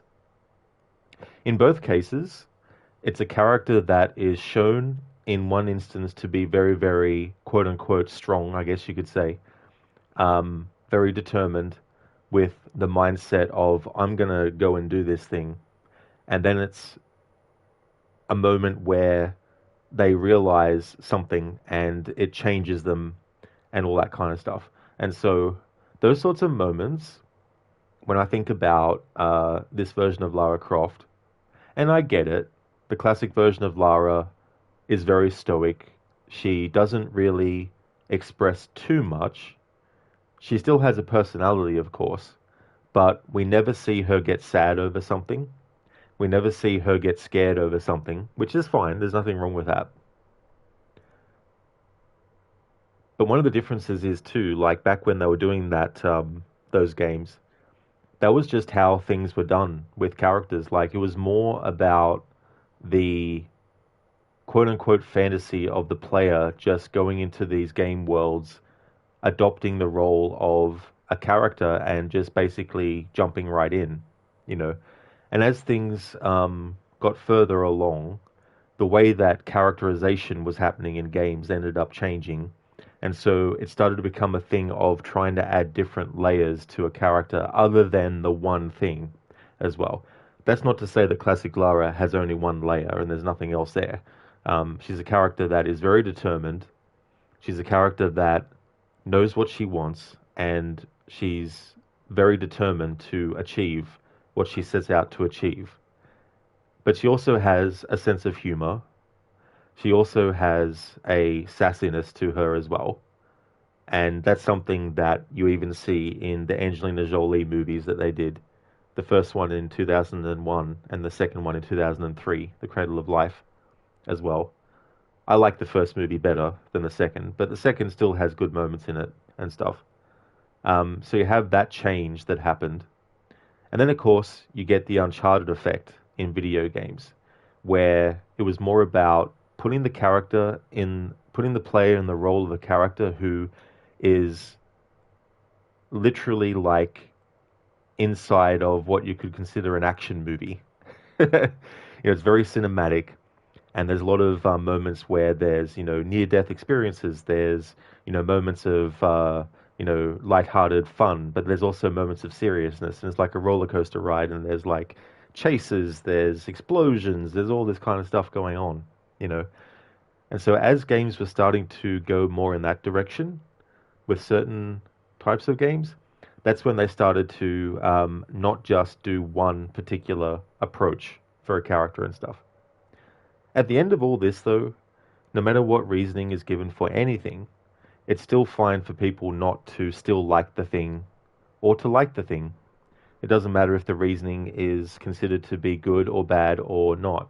Even if it is good reasoning, then someone isn't obligated to put aside anything that they didn't like and change their mind. If they change their mind naturally, then that's fine, because that's something that I think can happen with anyone. We can naturally change our mind about certain things as we experience new stuff, as we get older, as we meet new people, all these sorts of things as well. So anyway, getting back to the Sarah Connor thing and how you see her very determined, and she's a character that doesn't take anyone's shit. but she still has that vulnerability and she still has those emotions. And when you see her break down and cry, it's not a weakness to see that. It's just another facet to her character. And so with Reboot Lara, the other facet they wanted to add was that, yes, she can be determined, like the classic Lara is. When she sets her mind on something, she will keep at it and all that kind of stuff. She's proficient in defending herself. Classic Lara can take on, people and defend herself and uses all sorts of weaponry and all this kind of stuff.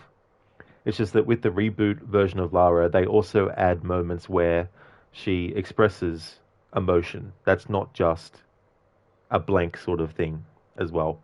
And that's one of the differences between not only the classic Lara, but the way in which characters in video games were classically done as well.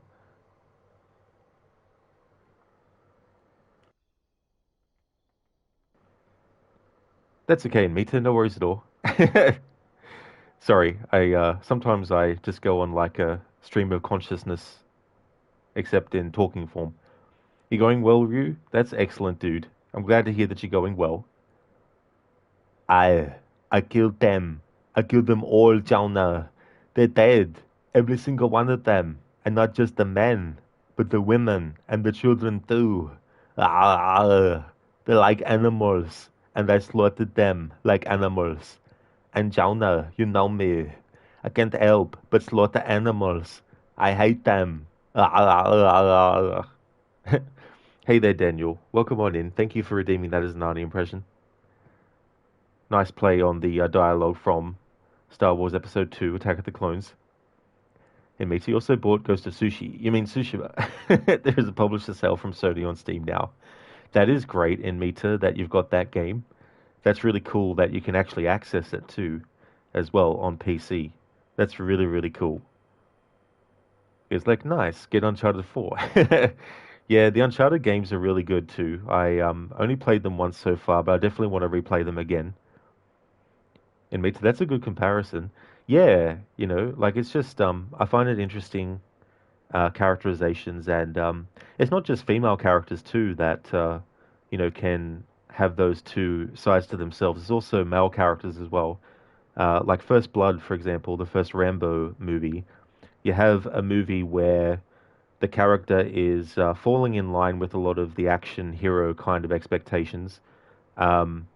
Even though that movie is more of a drama with action in it, but there's still a lot of action that moves things forward and everything. But you have a character who there's clearly something that's gone wrong. They're suffering from PTSD from the experiences in Vietnam in the war, and they're trying to find the friends that he made with the rest of his unit.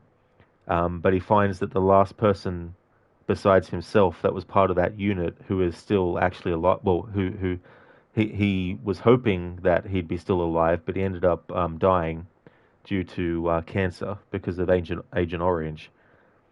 And so you have a character that is very, distraught and sad and broken over that. And then he gets captured by the police, by a sheriff who just doesn't like the look of him because, he's lived a rough time. It's not like he's living it up. He's not wearing lavish clothes. He's not throwing money wherever he goes. So anyway, he escapes and he goes on the run.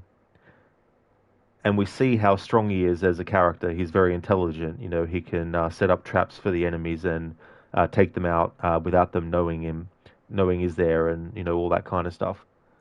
And then at the end of the movie, you have a sequence where he just completely breaks down and cries and gets emotional. And it's one of those things where everything else before, where we see how proficient he is, how intelligent he is, that stuff doesn't cease to be what it was. It doesn't undo all that. He's still that. He's still capable of those things. It's still a part of him to have those skills and that intelligence. But he's also someone who has gone through a lot of shit and is expressing his emotion in a very, distraught and confronting way. But it doesn't undermine at all his sort of like strength. And it's funny how some female characters who are like that get criticized for being emotional in those circumstances, but male characters don't necessarily get criticized for that, for showing emotion, because usually the trope is that males don't show emotion. So by having a character that actually shows emotion, some might think that's a disconnect and that it overrides any other aspect of the character as well. But I think it's just showing that there's different sides to characters, that you can still have one person, like someone can be afraid of one thing, but not of something else. Just because they're afraid of that thing doesn't mean that they're any less strong in other areas. It just means that that's something that they're afraid of, you know. So things like that get put into characters and stuff. But again, it doesn't matter if the reasoning is there. You can still not like it or like it, you know, depending on how you feel about it. Ryu, wow, you never thought of that until you pointed it out. Yeah, Ryu. Yeah, it's just interesting too. Like, you get those sort of like character moments across this trilogy with Lara like that as well. And the Sarah Connor character is very interesting too when you look at how she was written in the first movie and how she is by the end of the first movie, and then when we see her in the second. And they did such a great job with that. And apparently, Linda Hamilton was the one who wanted Sarah to be crazy at the start of Terminator 2.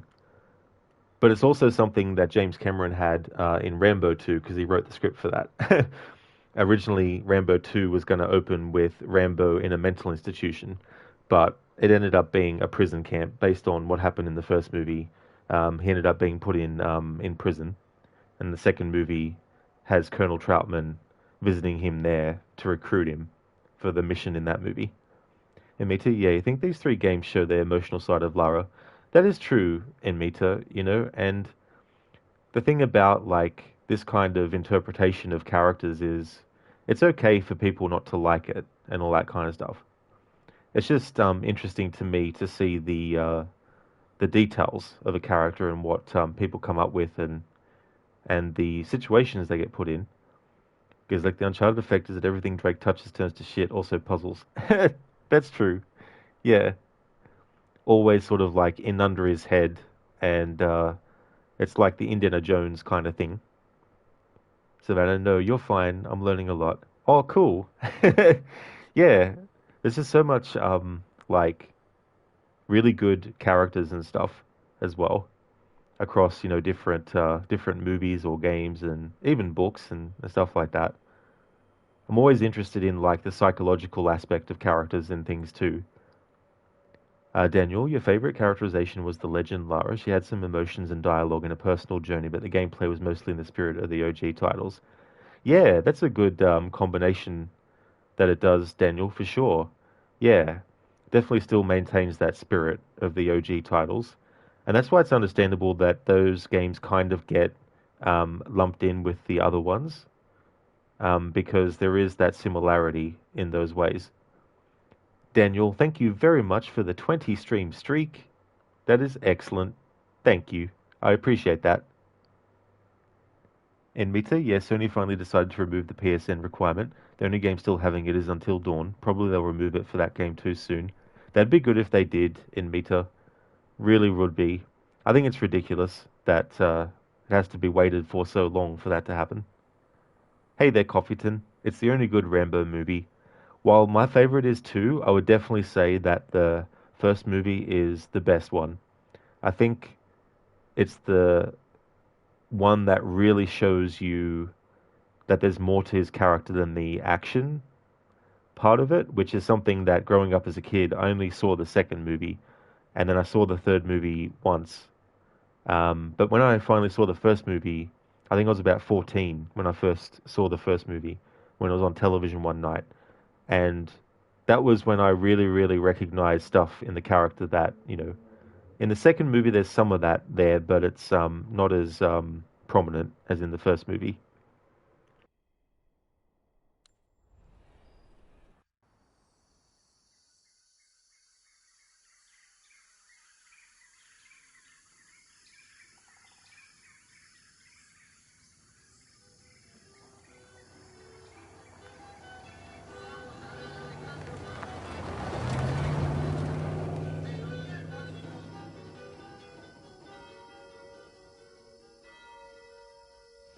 This is it. Church of San Juan.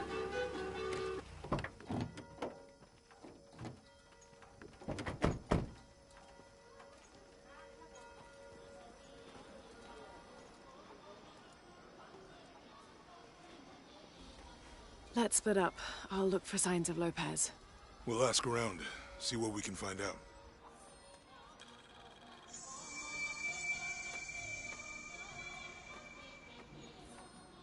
My friend Sarah's an archaeologist. She works near here. Want to go see if she knows anything about your riddle? That would be great. It'll make my job easier. The stone faces have always been Sarah's obsession. Most people come here looking for treasure, but not Sarah. She just wants answers. Oh yeah? Have you been friends a long time? No, why? You think he's got a lead? Nah, but if I hear anything, I'll let you know.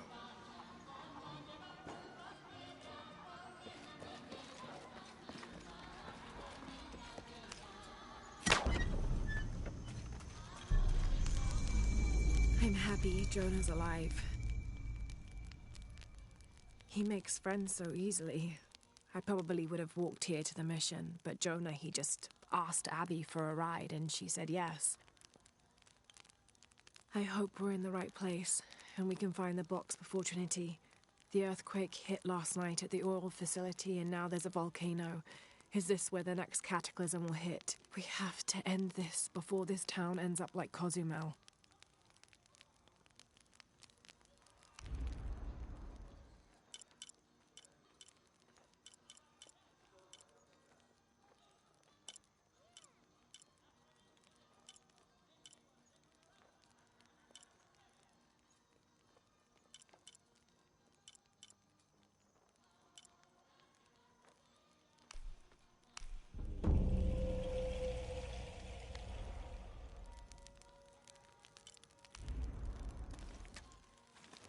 Alright, so just make sure that we've got the pistol with the silencer equipped. Only use the shotgun and the rifle for forced combat situations.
Have you come to the mission seeking salvation or its secrets? I'm not sure. A little of both, maybe. To wait for life to unfold before you is a luxury of the young. I was like that once, drifting along. Is that how you came here? Huh? Oh, in a way. In a way. Can I offer you a small piece of advice? Make a choice before it's made for you. Enough of my meddling. Are you looking to trade?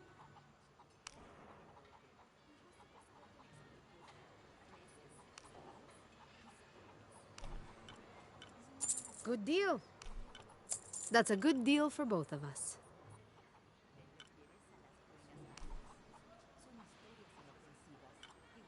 Good deal.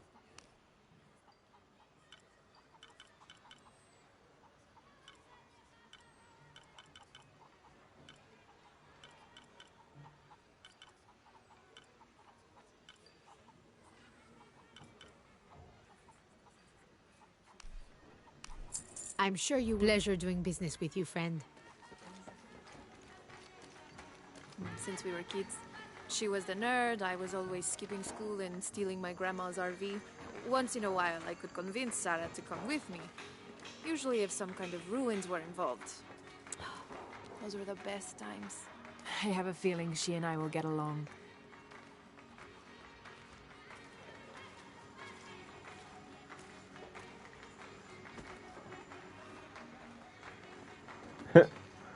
You'll love forced walking moments in games.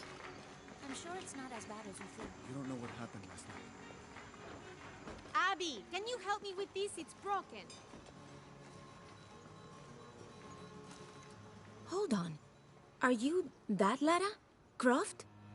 I am. I recognize you from your picture. What's your interest with this place? I'm following a riddle. The heart of the serpent is in the cup near the many stone faces. The stone faces. That's why I'm here too. I don't want to step on your toes. It's the serpent in the cup I'm really looking for. Well, I can tell you the faces have been here for at least 400 years. According to documents in the library, they keep watch. Legend has it, they're guarding a secret crypt. A crypt? We've never been able to find it. As you can imagine, that's what drives the treasure hunters crazy. But if the infamous Lara Croft is as clever as they say she is, well, if you were to find it, you might be doing me a favor. You think I should start at the library? Yes, it's over by the cemetery. It's one of the oldest buildings here. Make sure you credit me if you find anything. Thank you. I will.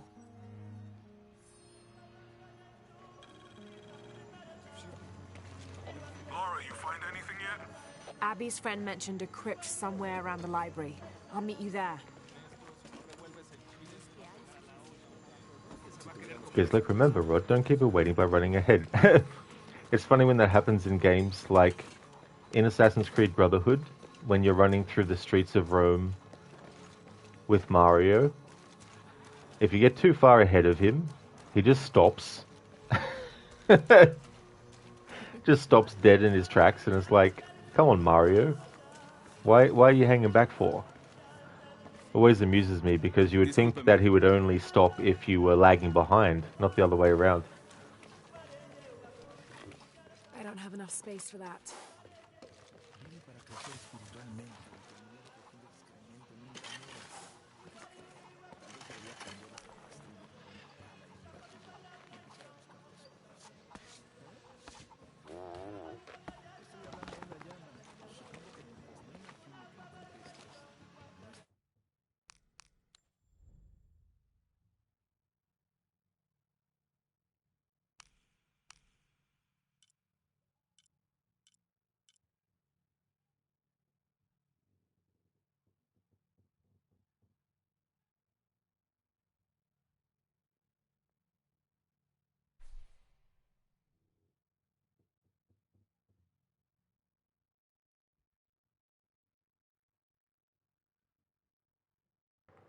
Llama Croft.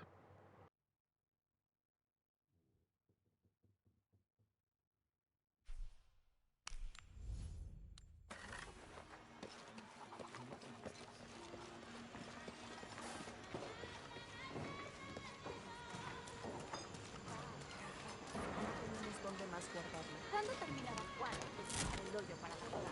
Ya conozco. Dicen que la hora más oscura es justo.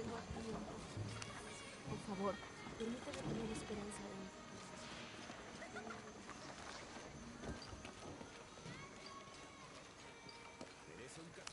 Te lo aseguro. Si se comprueba algo así será. Pero no me queda claro.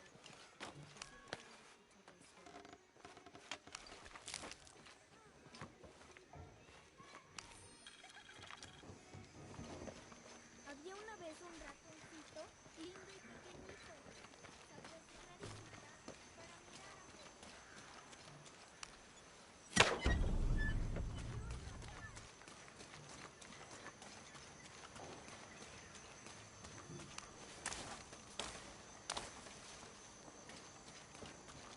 All full up.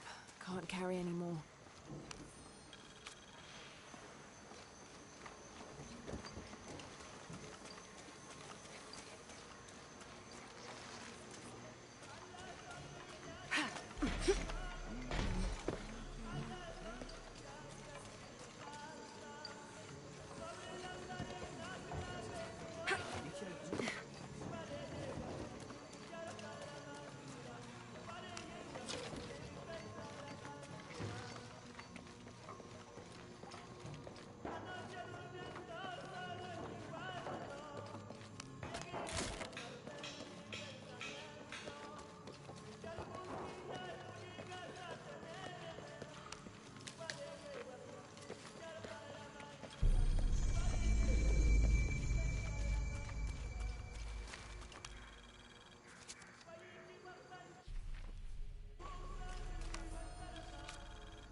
Impossible. I can't carry anymore.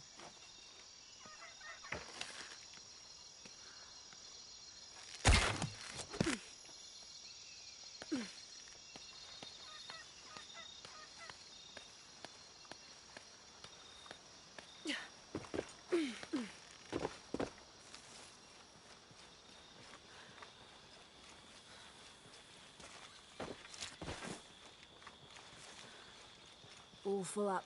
Can't carry anymore.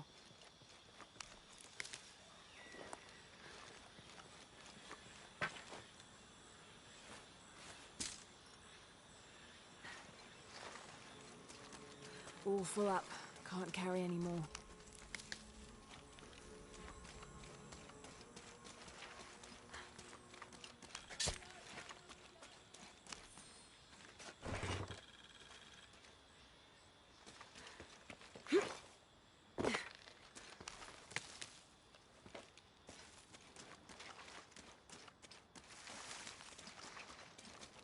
I don't have enough space for that.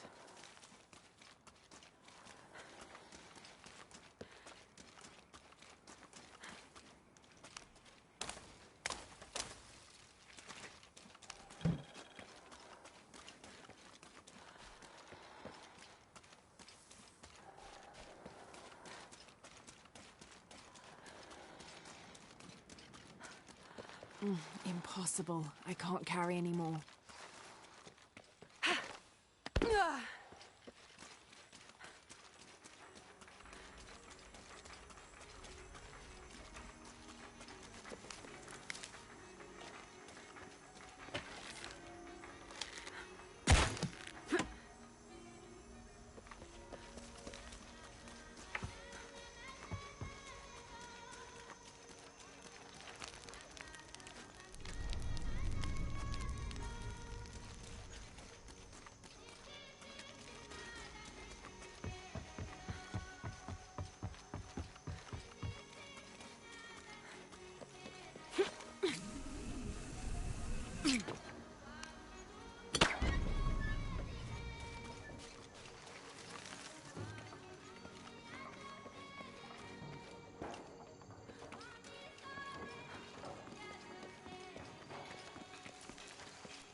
Hey there, Shadow Ronin. Welcome. 7 years, and yet this game looks amazing. Yeah. 2018, when this game came out, that was a good year. I enjoyed games like this, and Red Dead Redemption 2 came out that year. There's some that came out that year I still haven't played, like that Spider-Man game and God of War. Definitely want to get to, though. All full up. Can't carry anymore.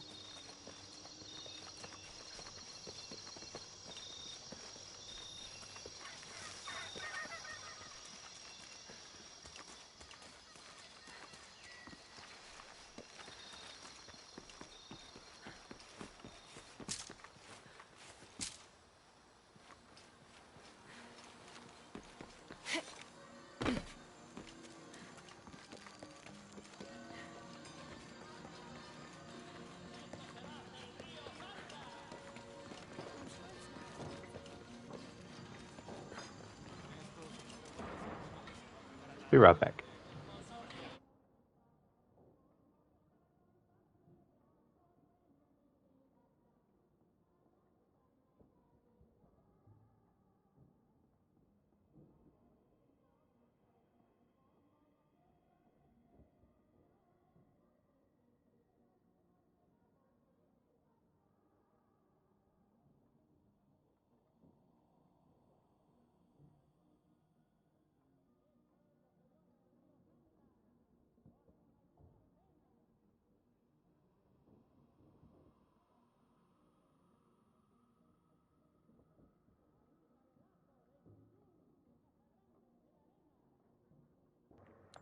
Alright, I'm back.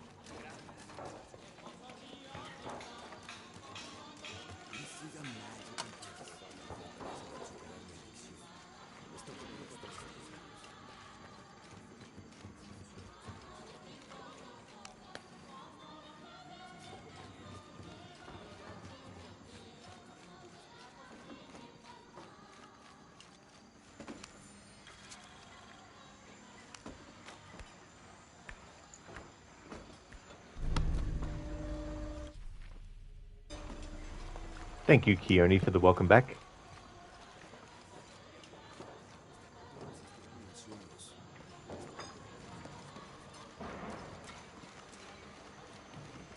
So there's a crypt around here somewhere? A secret crypt. Why secret? If Lopez is involved, there's bound to be a trick. That's a solid theory. What about you? Did you find anything? I got a pamphlet. 7 steps closer to God. Who knows? Maybe it'll help.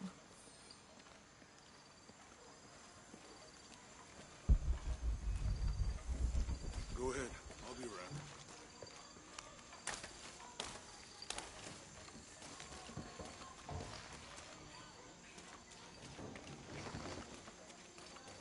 The plan for today, because this stream won't be like a really long one. Definitely finishing the game in this stream. And at the moment, it definitely feels like I'll be able to do another stream after this game's finished. The game that's going to replace this for Friday, which is Hellblade. It's been a while since I played the first Hellblade. So I'm going to be doing a playthrough of that game. I'm going to be doing a lore focus for that. So I'm going to get all the lore stones that tell you story about, you know, Norse gods and stuff that Druth tells you. I'm going to find the hidden faces of Senua's mother, Galena, and listen to the dialogue for that. But I'm also going to be listening to the dialogue of the voices that Senua hears until they start to repeat the same dialogue. Like when they start to say things like, "What are you doing? Go over there." She doesn't know where to go. Like when those start to repeat, that's when I'll move on to another part. So I'll be doing that for Hellblade, and then I've played the sequel already in full off stream, but I'm going to be streaming it for the first time. So it'll be my second playthrough of the second game.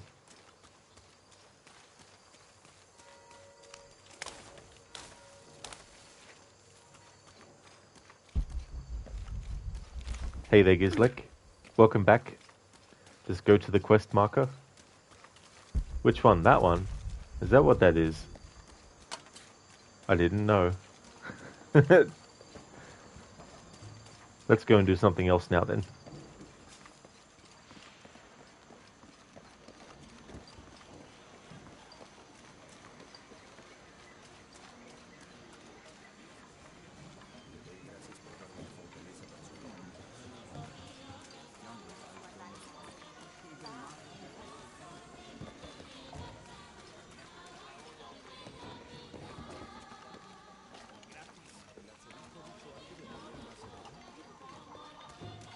All full up.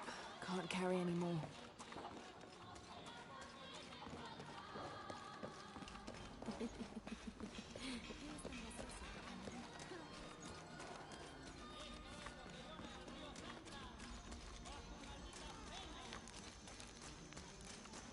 Gizlek, you still remember Crocodile's trying to deal with quest marker-based design in no HUD runs on AC2 onwards? Oh yeah, Gizlek, like when I did Origins without the HUD, there's some quests where they want you to go to a very specific door of a very specific house. Instead of just getting into the vicinity of it and then have the character say something or whatnot. And so there was a lot of ones where I'm like, okay,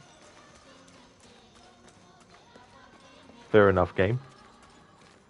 Where the hell am I supposed to go? And you don't even get directions, right? Nope. No. I mean, at least in games like Assassin's Creed 1, they say, go east of here and go to this building and stuff.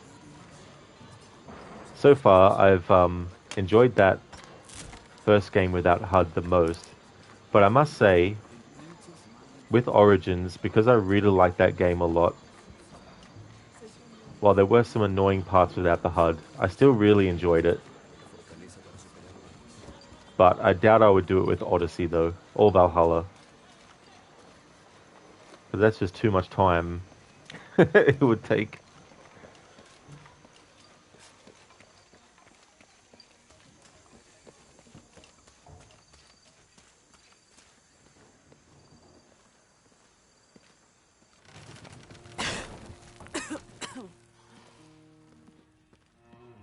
Feels like a mausoleum. Means we're on the right track, right? Jonah, I feel something. We're getting close. Let's look around for signs of Lopez. These notes were written by the founder of the Sector 7. They're talking about funds allocated for renovations to the library.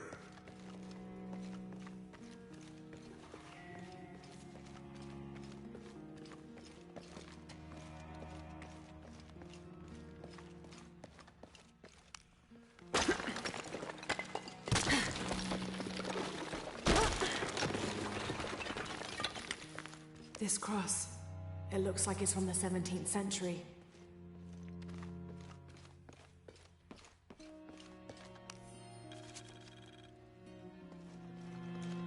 Shadow Ronin AC Origins was a great experience, not gonna lie. Yeah, I really liked the setting, and it was cool to have things like the hallucinations that happen when you're out in the desert.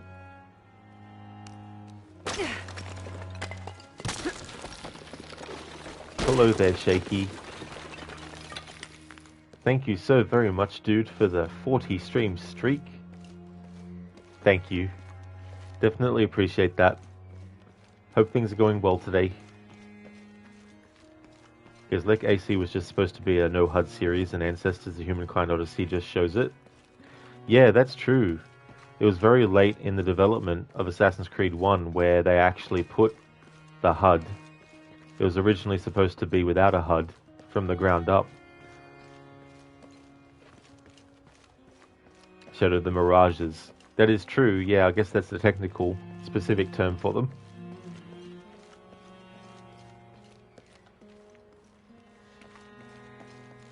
Because, like, you're not a great big fan of the AC gameplay designers of the RPG series, but the Mirages and Origins were pretty great. Yeah, it was just a great way to have the environment feel like it was alive, not only just in terms of vegetation and, you know, animals, but also in that kind of respect.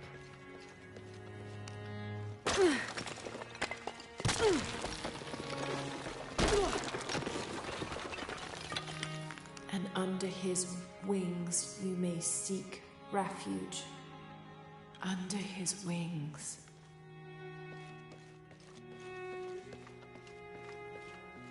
A heron and an eclipse. Because, like, we got Mirages before AC Mirage. We did. And before GTA 6. I can't carry anymore.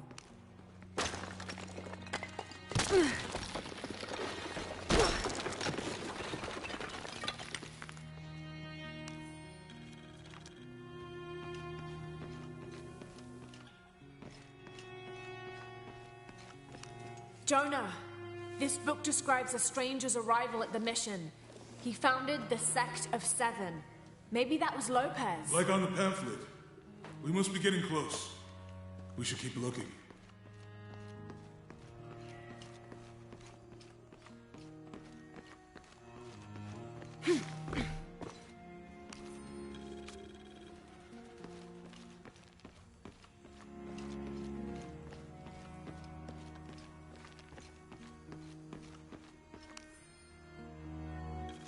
Shadow Ronin, the desert was very well represented in Origins rather than Mirage. That's actually something I never fully explored, was the desert in Assassin's Creed Mirage. Because I also haven't done all the side content as well.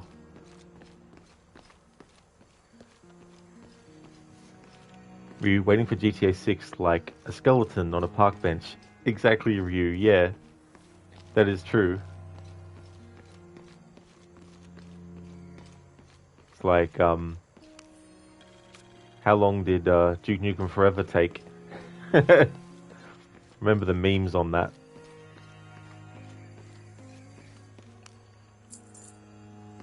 He's like, to be honest, Mirage is to the east of Jordan. Is it? He's like, yeah, I'm not really good at geography. Shadow Ronin Mirage takes place in Iraq. Oh, yeah. That's true, yeah. Baghdad.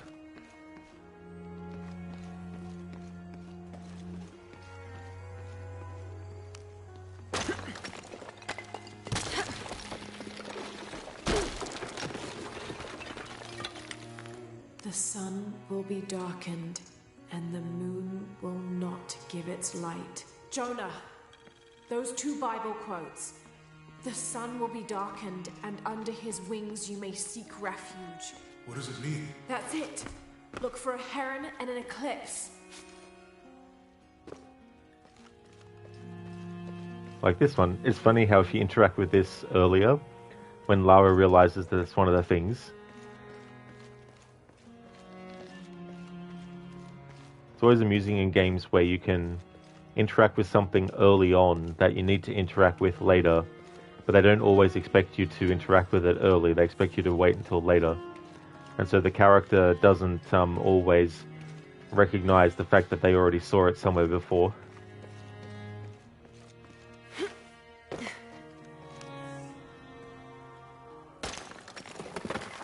There's a whole mural under here.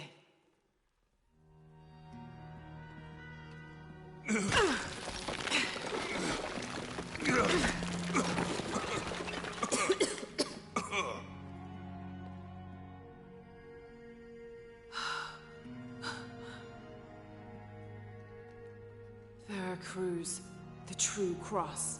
Is that what I think it is? The silver box. It's unmistakable. Jesus takes up the cross. These are the stations of the cross. But there's a bunch missing. Before 1600, there were only 7. This could date back to the time of Lopez. This is one of his clues. Yeah, it's the kind of thing he does. All right. Let's see if we can find a cross lying around here somewhere.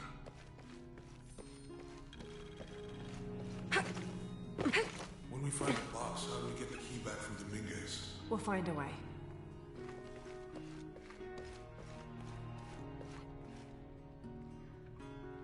Found something? Yeah. Jesus takes up the cross. Help me lift this.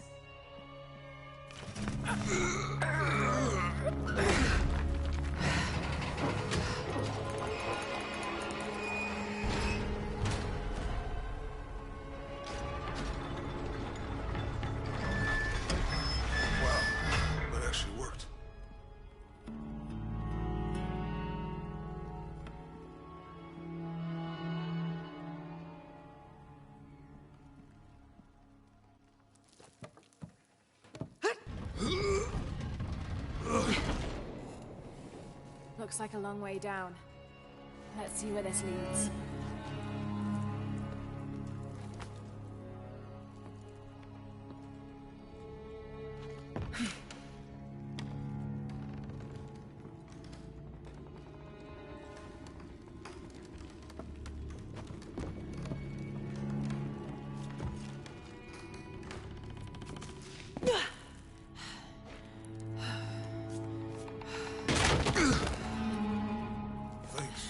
Station 2. Jesus falls the first time. There's an inscription here. Ambulate dum lucem habitis. Walk while you have the light.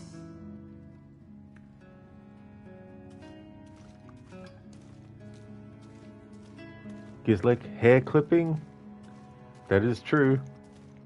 I think that's still one thing that they haven't quite managed to prevent in games yet, I feel.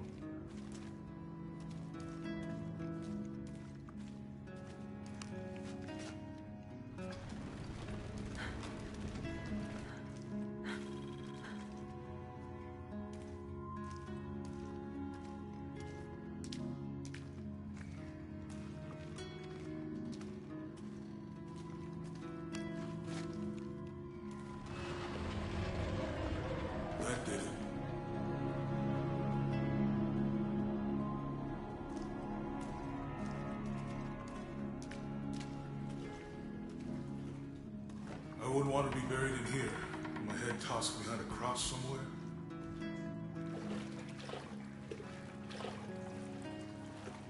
Walk while you have the light, so that the darkness may not overtake you. Sounds like a hint.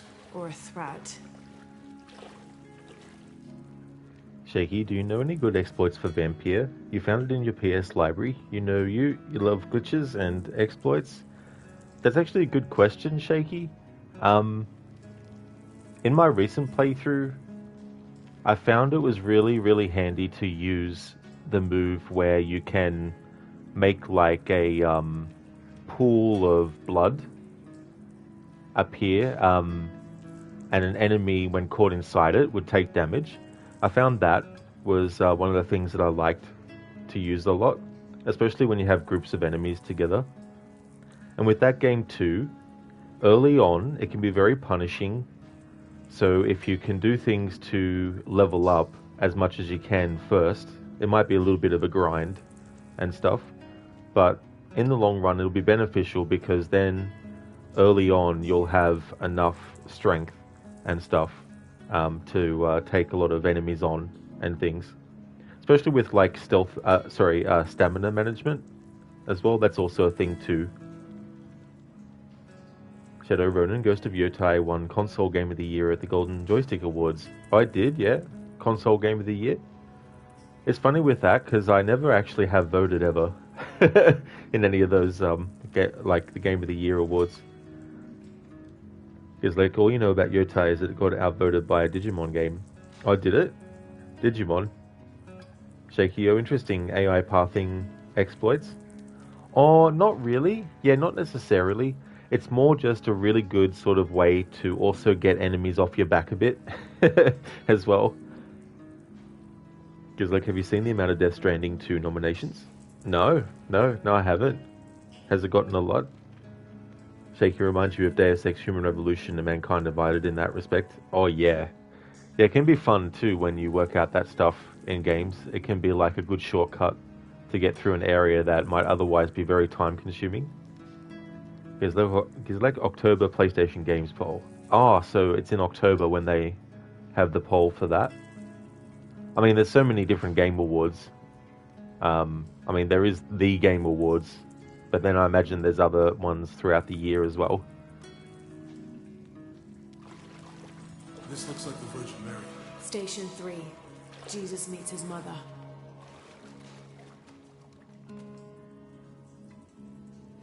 The mirror looks dusty.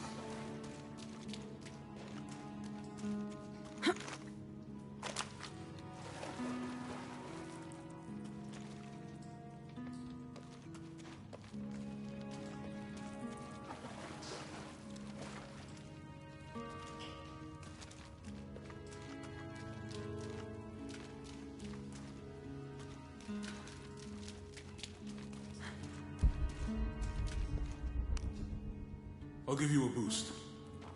Finally, the prompt appeared.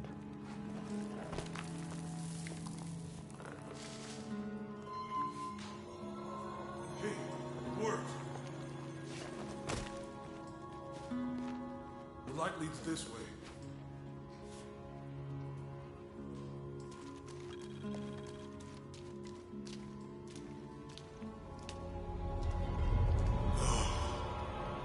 What happened to these people? Looks like the light activated something.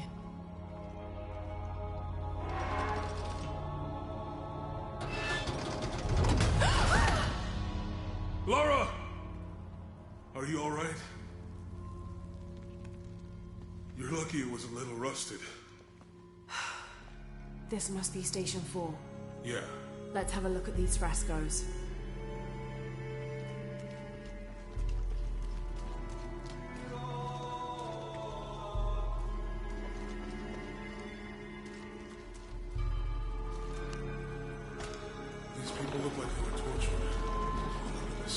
I don't think this was just a crypt.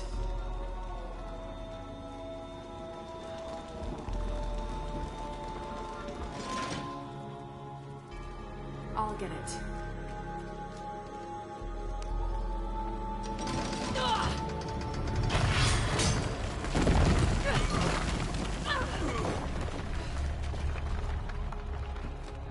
Station 5. Jesus falls a second time.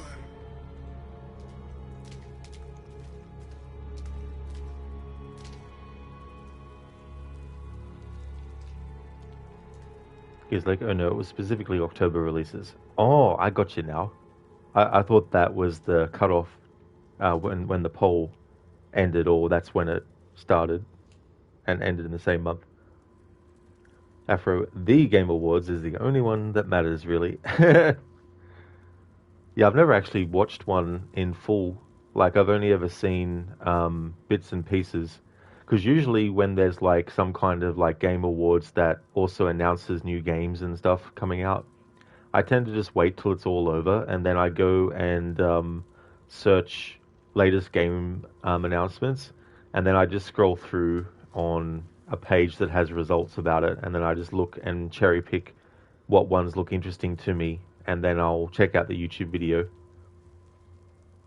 Because like also somehow Expedition 33 got more nominations in the Game Awards than Death Stranding 2. Was Jeff Keighley slacking? Was there a mutiny? Don't know. As I said, I don't really follow the Game Awards or really any other Game Awards either, to be honest.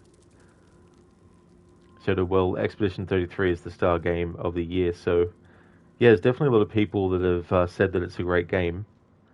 I found the story intriguing, but the gameplay of the boss battles, to me, was not my kind of fun. It seemed like too much of a grind. After this was a real bad year for new games. Oh, was it? Oh, that's a shame. I mean, every year from every decade for video games has, you know, good and bad. Shadow Ronan, Jeff Keighley's just another IGN puppet. Is he? Okay. Yeah, I don't really know about the ins and outs of certain people in the games industry. He's like, is this about GTA 6 delay again? What? It got delayed again?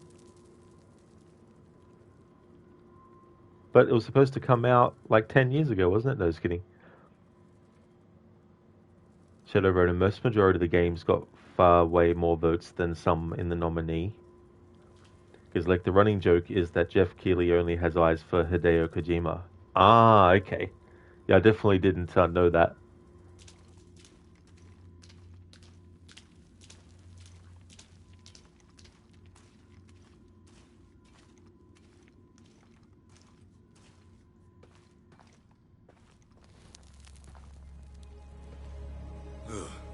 Lara, is that what I think it is? The Stations of the Cross again. But with mummies. Isn't this sacrilegious? Not necessarily. They could have been paying the ultimate homage. Or they were just sick. This must be Station 6.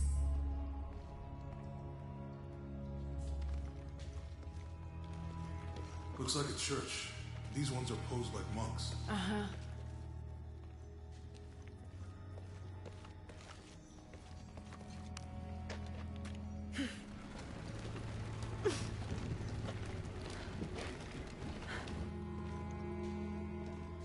Lopez staged the whole crucifixion with mummies?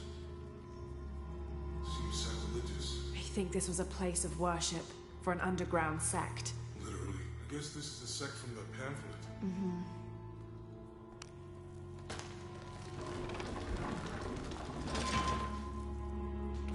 This is disgusting. I'm glad I wasn't around when Lopez was.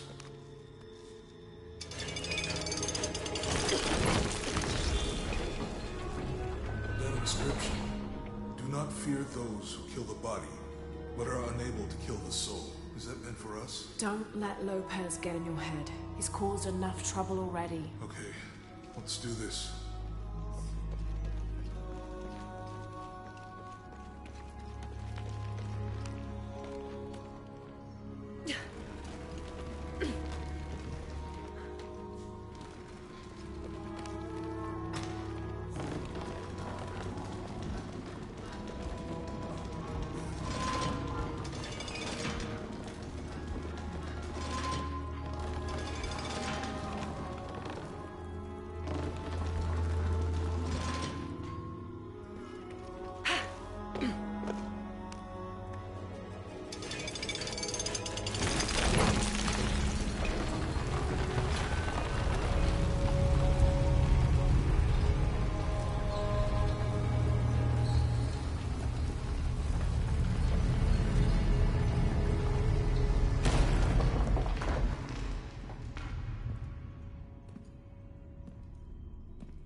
What the hell happened here?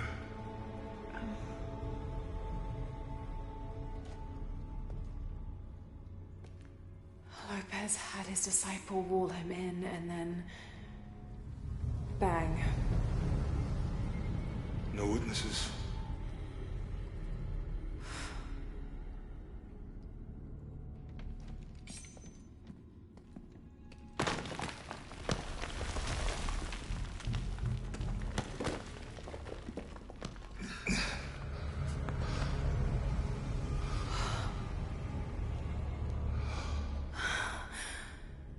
The box of Yishel.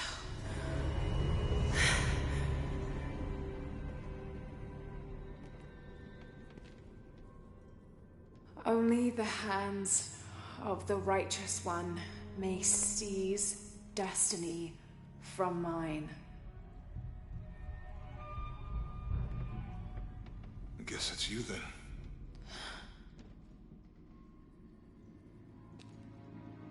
He led us on this goose chase. He sabotaged every clue. All to keep this box from Trinity? And the people of Paititi. He was totally consumed by it.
Where is she? I don't know. I just need the box. Fuck you! Well, I guess we're done here. Amaru!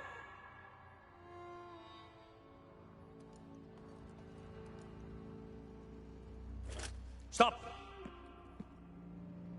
Let him go!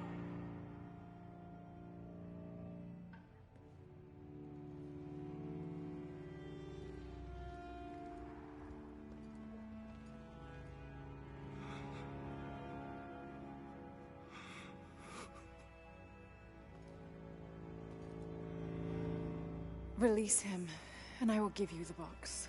Lara, what are you doing? I've lost enough people.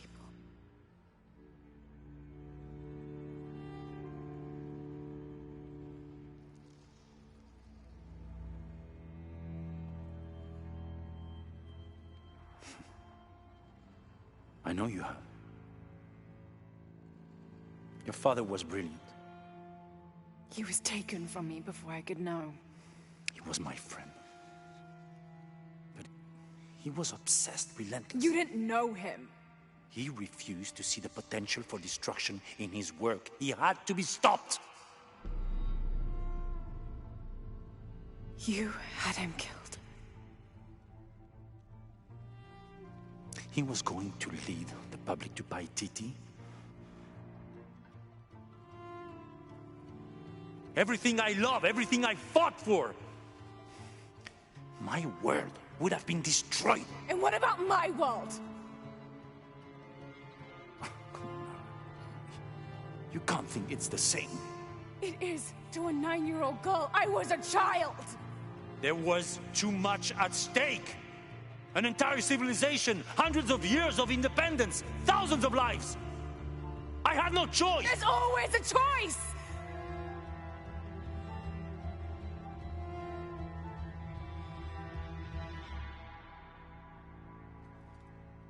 It's not too late.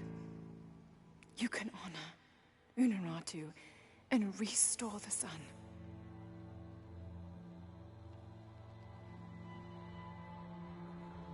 No.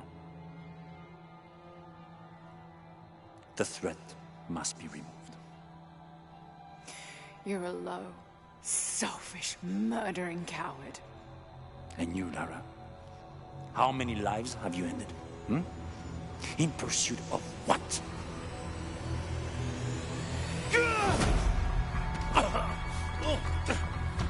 Lara, go!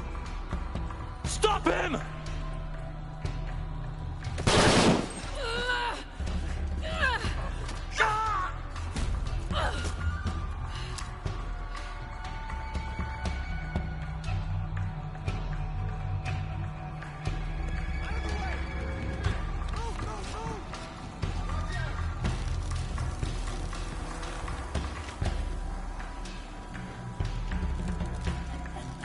What the hell?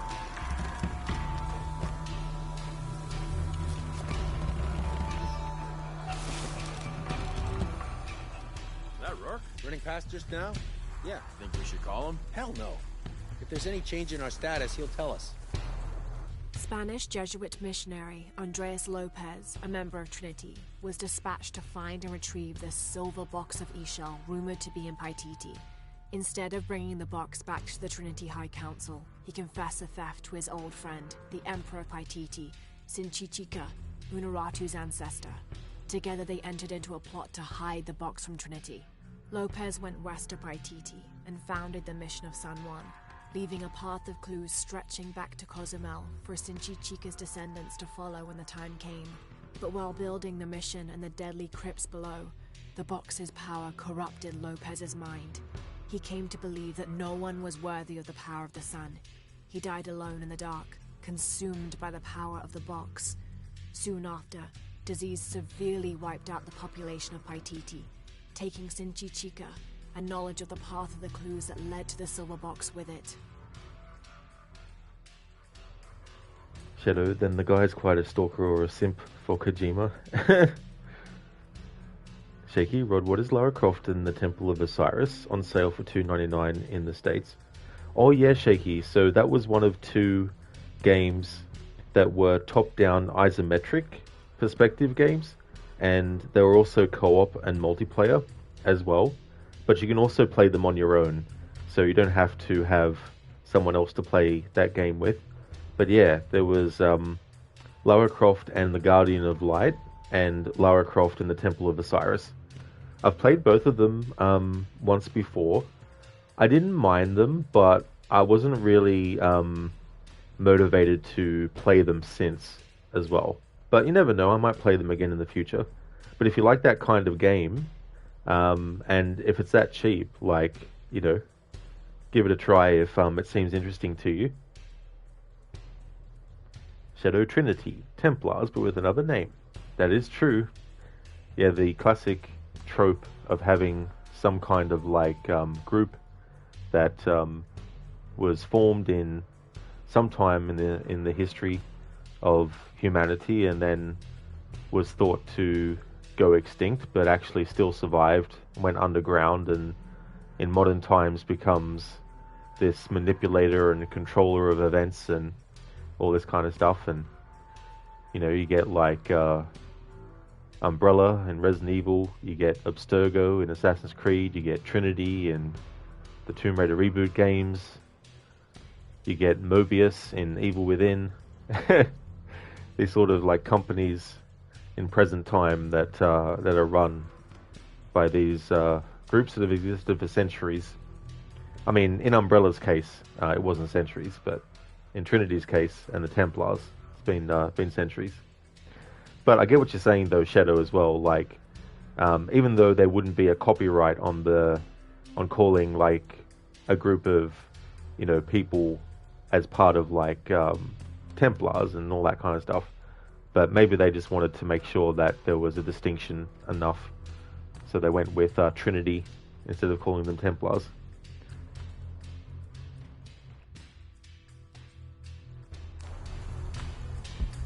Back to Ken, and it's all over.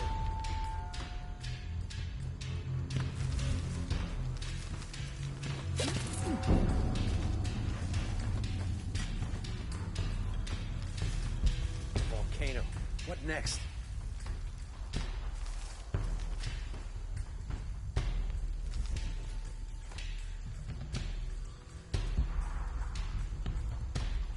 So much goddamn ash everywhere. Please let me know if you have to leave.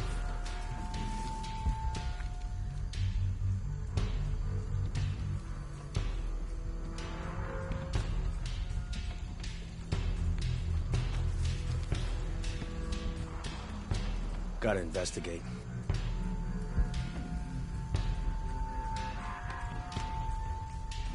Spread out, guns up! Lead the way! Need to search there.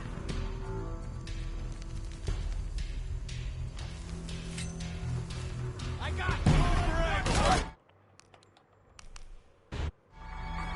It is so annoying in this game that you can kill an enemy without someone seeing you, and their body can be dragged inside to a hiding spot where you've killed them from, yet enemies will always see them. It's like, then what's the point in letting the player kill from a hiding spot if you're not going to let the enemy remain undetected even when dead, because they're not like literally out in the open in the path. The situation is being handled. I say again, keep this channel clear. Rourke out.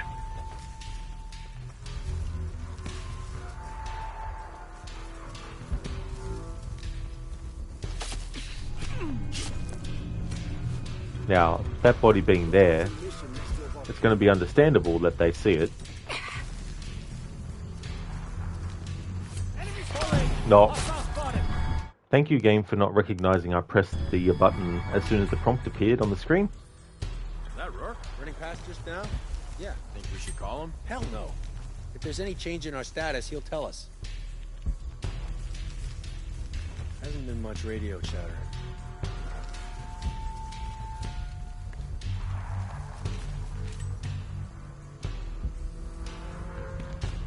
The air is burning my throat. Commander Rourke? Keep this channel clear. Good, sir. Hey, you all right? Jesus! The fuck's he doing? What the fuck is that? Holy shit, what's going on? That was some crazy shit. Gotta find out what the hell's going on. Fuck! Back up! What happened? Gotta find God damn it! Sweep the area, high and tight. Covering weak side. Come on, we're taking casualties. They can't be far. Let's get this done. Oh shit, I better look around. Mm-hmm. There, maybe. Nada, see anything? Keep your heads up. Form up. Ready to engage. Area's empty. She'll turn up. You see anything? Start shooting. Copy that. Moving to search.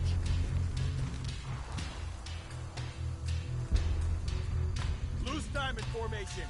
She's ours. On me. Cover all sides. Has to be around here somewhere. Over there!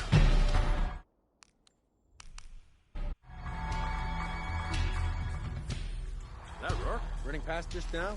Yeah. Think we should call him? Hell no. If there's any change in our status, he'll tell us. I hope I get to see it when they take it out of here.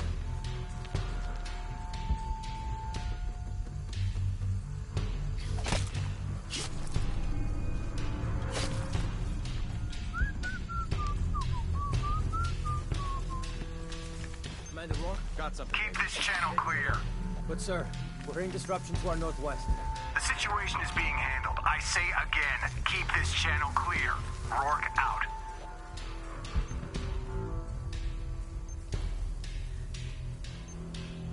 Hey. God damn it, she's hunting us! That was close! Stay close! They'll pay! Better look at that.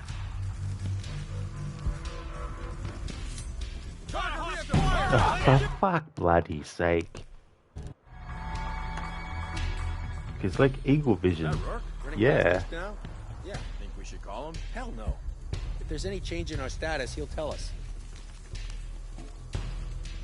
Back to Ken, and it's all over.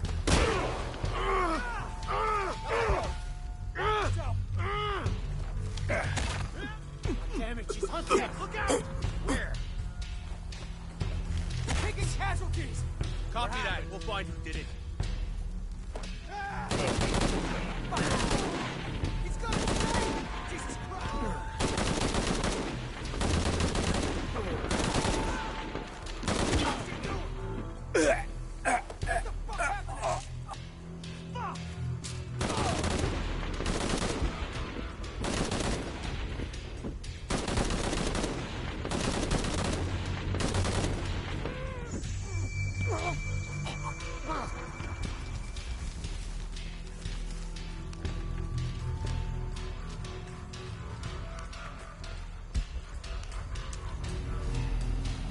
It's one of those things, Gizlek, as well, where, like, it wasn't the first game ever to have the ability to make a filter appear on the screen to give you indications of stuff.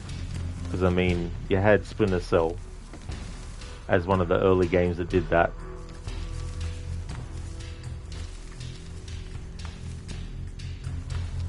But I'd say that Assassin's Creed popularized it. And even as early as 2009, 2 years after the first Assassin's Creed, you had Batman Arkham Asylum with detective mode. And then of course you get other games doing the same mechanic but calling it differently and creating some other context for why it's available to the character and all that kind of stuff. And yeah, it just became like a general gameplay mechanic that games employ.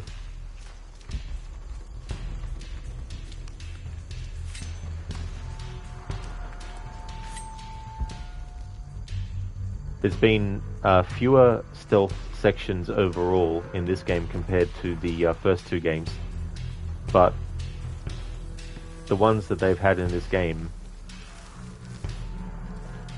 the later ones have become really, really difficult because the enemy is given unfair advantages over the player, even though the player has made decisions with certain stuff, but the game forces the character to wear certain outfits that then take away the perks of the outfit that you wanted to have the character wear, and all this other kind of stuff as well.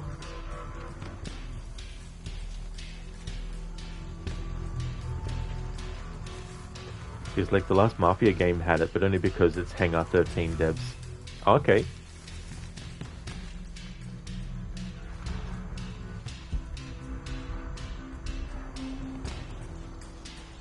Still need to play those games too.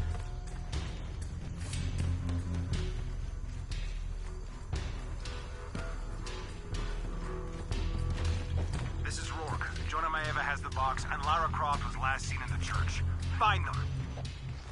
They just left her alone in the church. It was chaos in there. Obviously. But this is Croft. There was something more important to worry about. Still haven't found her. Unbelievable. She's damn good. I'll give her that. Yeah. And if we don't find her before she finds us, we will. Her winning streak ends here.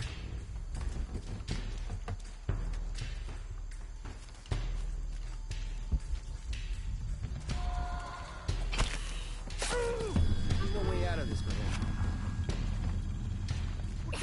casualties! I'll call it in. Jesus. Need to get to the bottom of this. Right. Spread out, guns up! I got your back.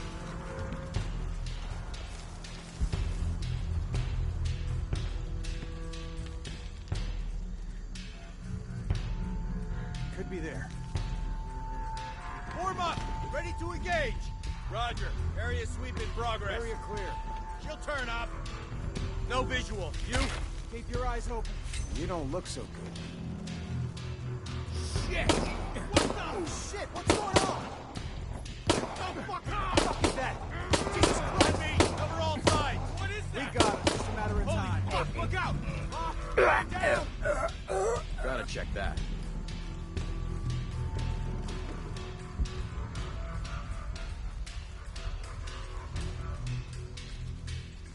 On me! Eyes open! No chance of her getting away!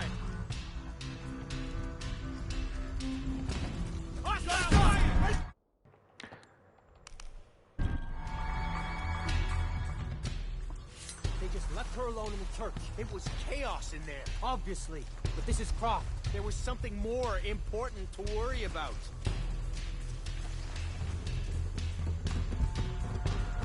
Please, please, please, try to come through here.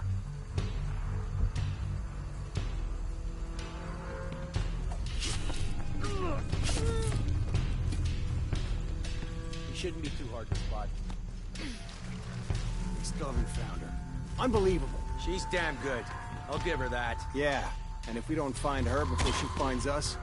What's the matter? Holy! No fucking way! Not insane! Holy shit! What's going on? Maybe he's taking a week. That shit up?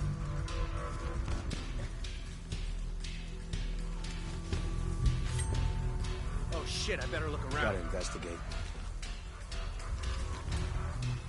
Sweep the area! High and tight!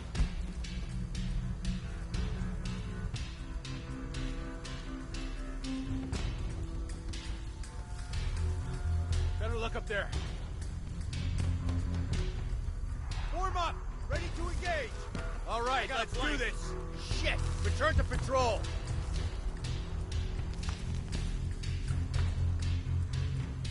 Coming up empty-handed.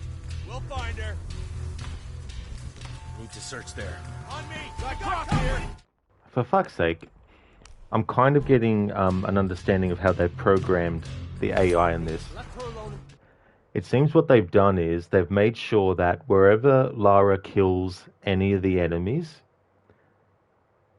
all the other enemies then get new directives to reposition themselves into a spot that is anticipating where the player is going to move Lara next, so that when Lara does move into that spot and takes out that enemy, they're already positioned to be close enough to where Lara is going to go to the next cover.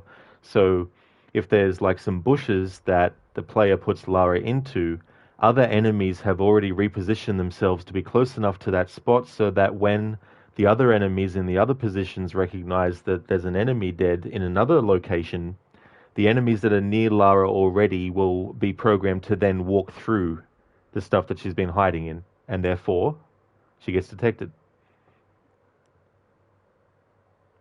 So it's using the fact that the player is expecting feedback from the enemies themselves to know whether they know that there's someone there doing the killing and stuff. But they're doing stuff behind the player's back to make sure that the other enemies are always positioned close enough to hiding spots and programmed to go straight through the hiding spot once another enemy has detected that there's an enemy dead. It was chaos in there, obviously. But this is Croft. There was something more important to worry about.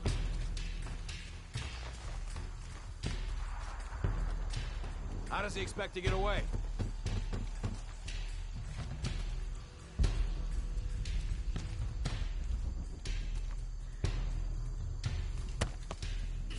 No way out of this for him.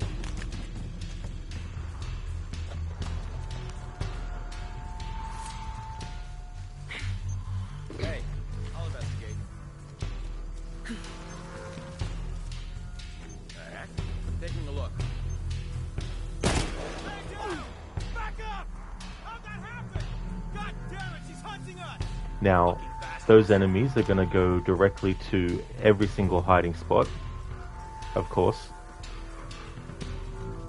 Now, the player might think that they're not going to come to this spot, but they will eventually. Start the search pattern. Roger. Area sweep in progress. There, maybe? Gotta check that.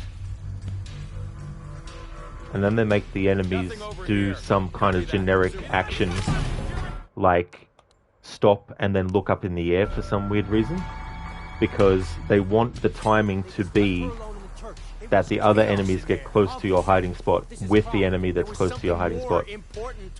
They make the timing match. So if one enemy's timing is off, they make another enemy wait until that other enemy's movement or positioning has matched where they're expected to be. Which is why you can kill an enemy in one part of the game, like in one part of the section, and the characters know exactly where you've gone, even though they haven't actually seen Lara. Copy that. Roger for sweep.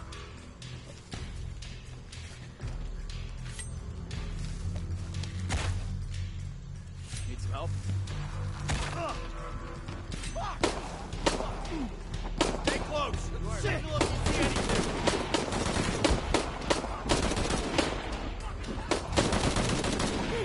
Yes, like the last Mafia game, you didn't really use it. Maybe you did in Mafia 3. You don't know. 3 is a pretty frustrating experience in so many aspects. In contrast, the old country was very enjoyable. Form up. Ready to engage. Gotta find out what the hell's going on. Yes. That's fair enough, though, too, not to really use it as well. Because you get used to the way things operate, but you don't necessarily always need to rely on it. On me! We got her cornered. Something's out there. That needs a closer look.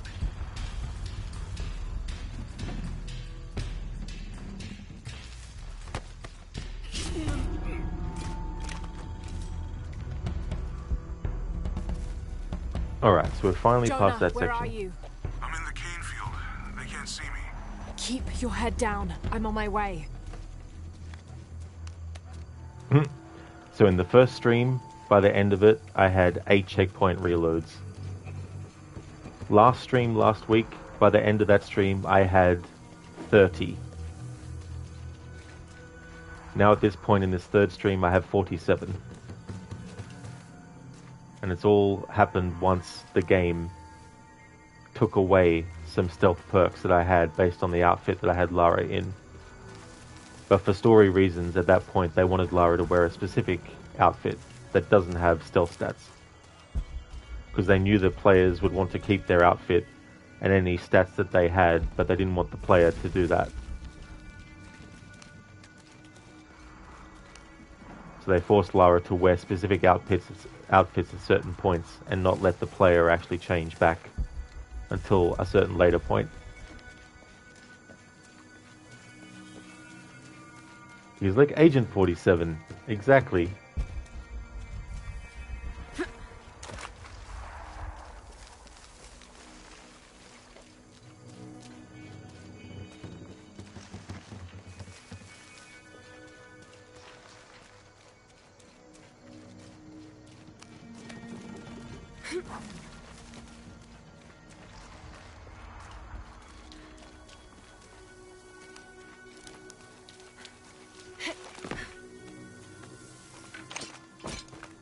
Canefield, all units. Priority 1. Find Lara Croft. You heard the commander. Let's go hunting. Croft, I know you're out there. I should have killed you in Siberia, but Dominguez was against it. That's on me. But I'm gonna fix that mistake. Now.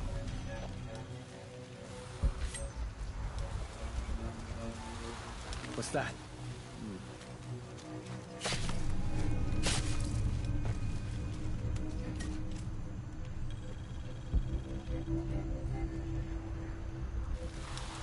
She's gotta die. It has to.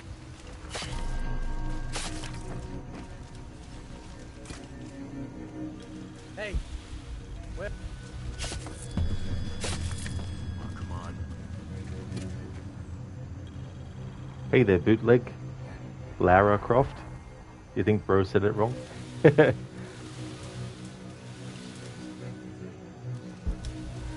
it's funny though because you have the name Kara, but no one ever says Kara.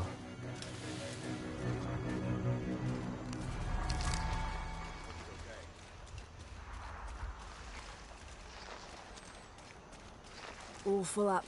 Can't carry any more. I'm doing not too badly, bootleg. A lot of frustration in this stream with this part of the game with the stealth stuff.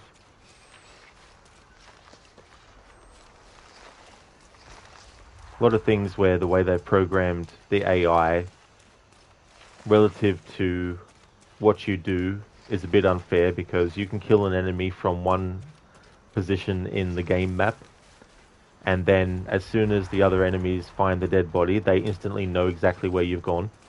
That kind of stuff. All full up. Can't carry any more. Plus prompts not working even though they're literally on the screen and you press the button to do something, but the game is like, I don't know what you're talking about. What prompt? How's things going with you, bootleg? Just like Karen Croft? Impossible. I can't carry any more. Oh, you hate that in some games. Yeah. Yeah, it is annoying. Like, sure, the enemy might have a bit of an idea where the enemy... Well, where... Maybe they hate me when that tall grass is getting to me. Where you had your character positioned, but they shouldn't exactly literally know where you are. Alright, let's go. I'll take point. I don't see anything. Doing pretty good, bootlegs? That's awesome. Hey, where's Morgan? Holy shit! I was just talking to her. Everybody, Morgan's missing. Find him, now.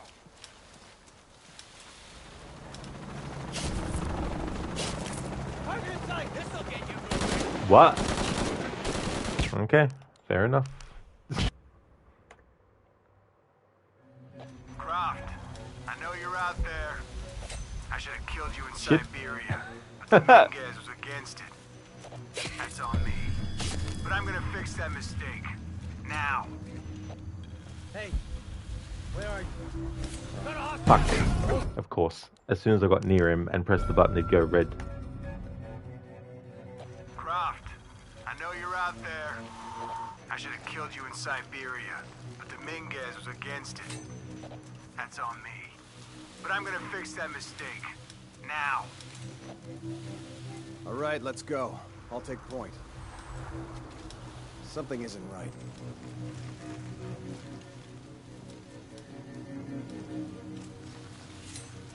What did Morgan want? What does he usually want? Don't waste your time. Stay here. We'll hook up with the other guys.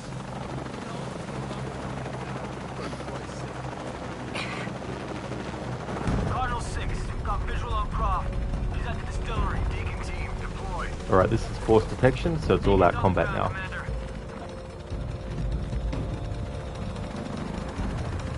Let's get her.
box. No!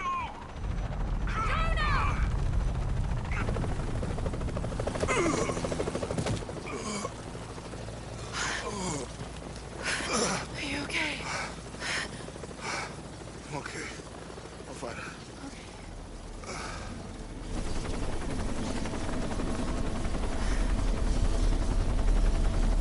Jonah! Oh, God. Ready? Oh, yeah. I got it. I'm good. What the hell were you thinking? If I was you, it would have worked.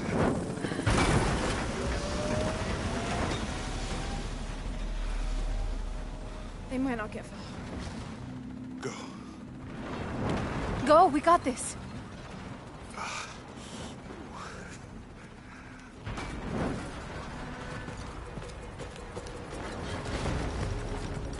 In one of my no-death attempts, I actually died at this point. Had to restart the game. Engine stall at 5. Losing altitude. Attempting full restart. Wait one. Proceed. Faster, damn it, move!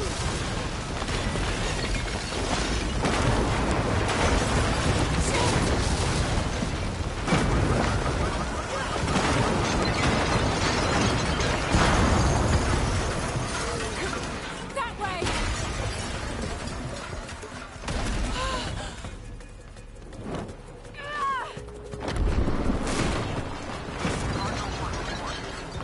This is Cardinal 1. Engine restarted. Rerouting controls. No! No!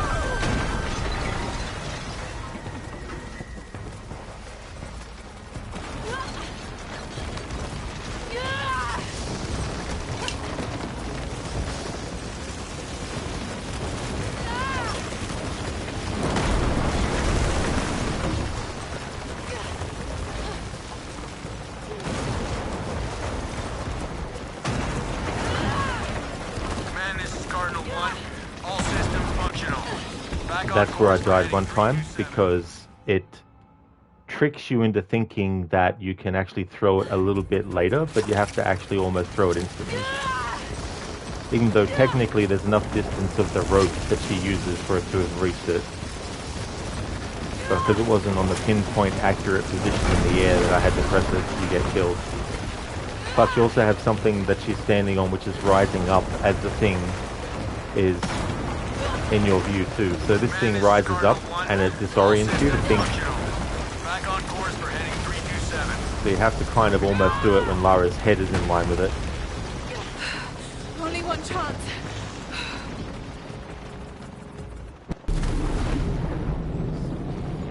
That is bootleg. That's a lot of cheek splinters, yeah.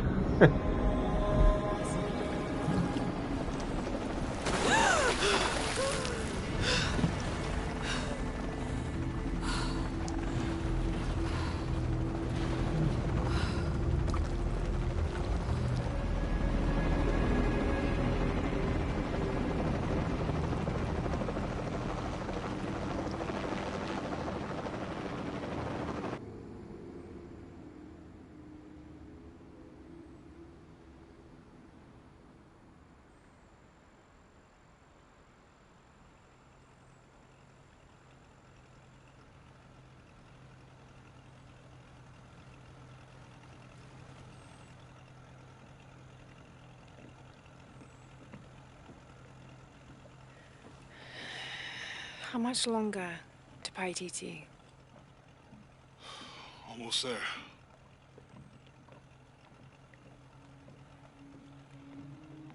I'm sorry I lost the box. It's not your fault. It's Dominguez. It's Trinity. All the way back, as far as I can remember, it's always been them. I could have had a family. Everything could have been different. We will get the box, and we will stop Dominguez.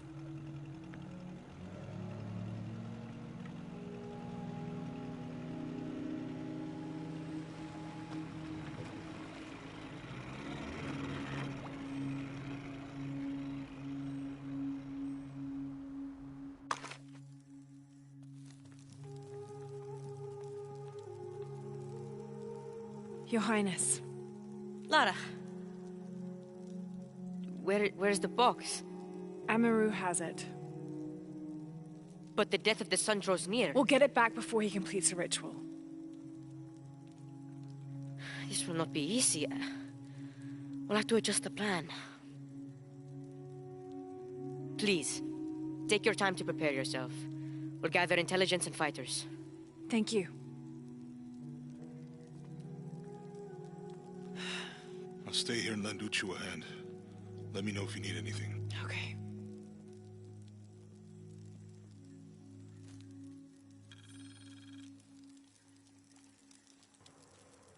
Hey there, Code.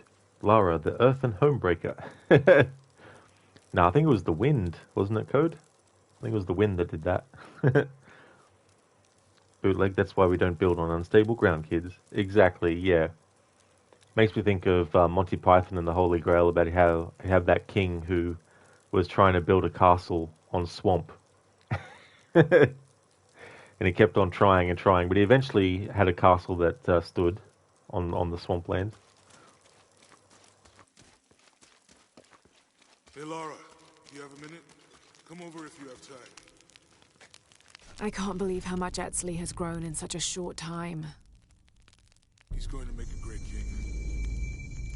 Yes, but he's lost both his parents. So did you. I think he's handling it a little better. That's just how it looks from the outside. So much responsibility on his shoulders. I can't imagine. It's not just about Trinity anymore. No. Now it's for Paititi.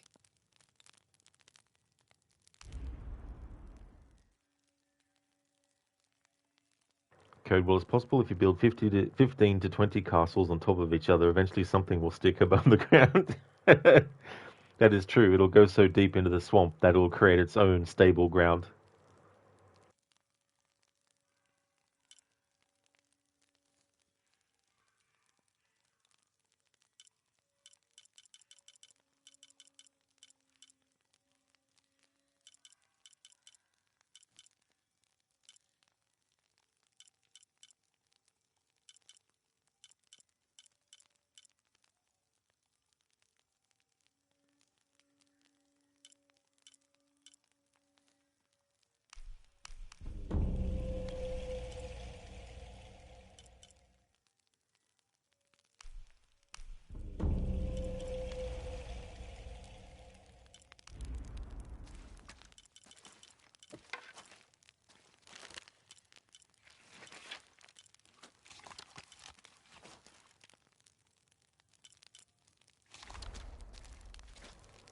Alright, time to trigger the final part of the game. They're doomed while I'm stuck here. All full up. Can't carry any more.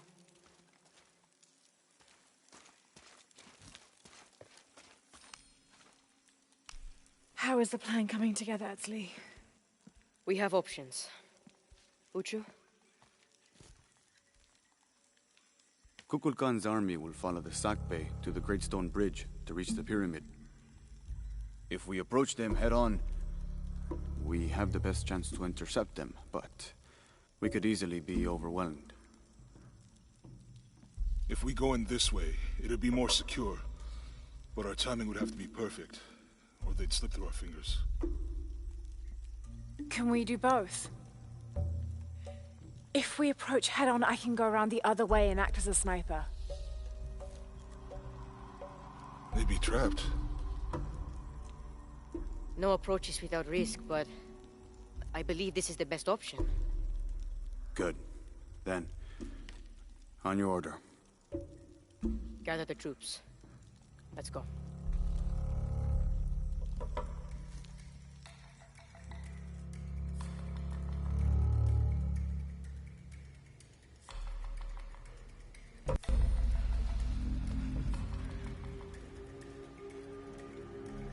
This is where we part.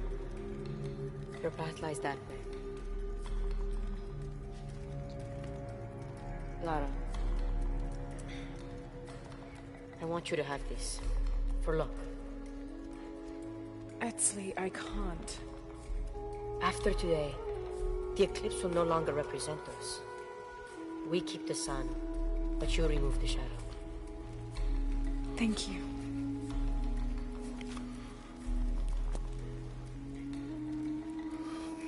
Be careful, Jonah. You too, little bird.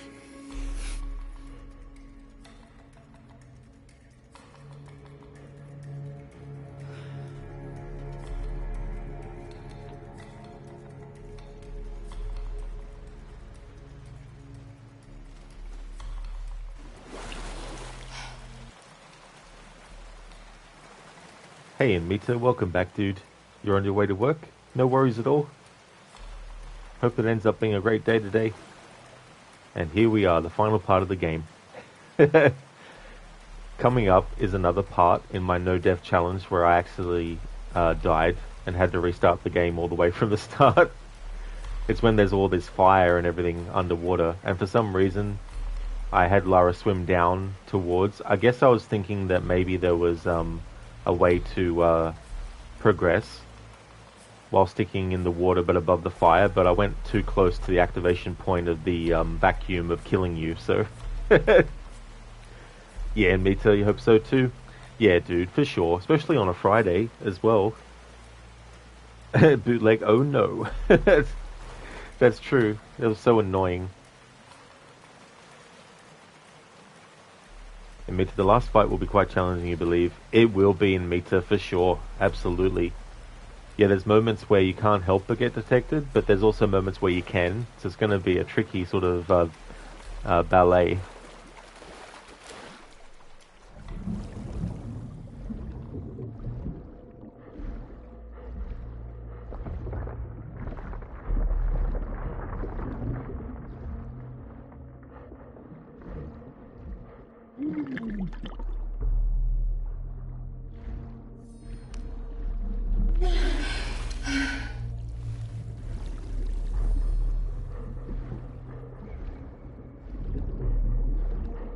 Yes, it was about either there or thereabouts where I had Lara die.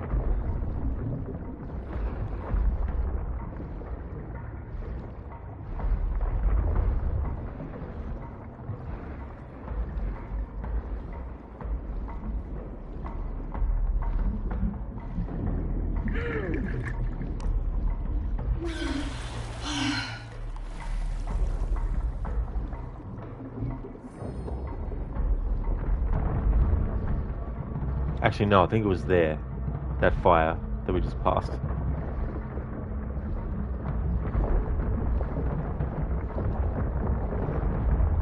I mean, hell, it could have even been that part too.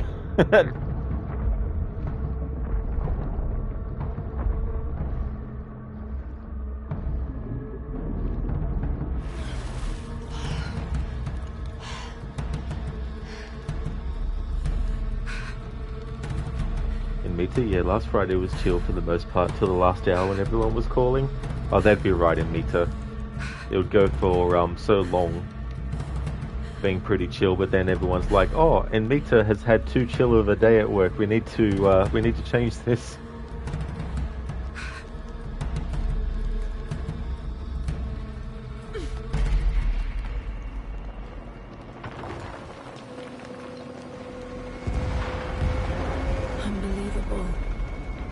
Jonah, I made it. I see the bridge.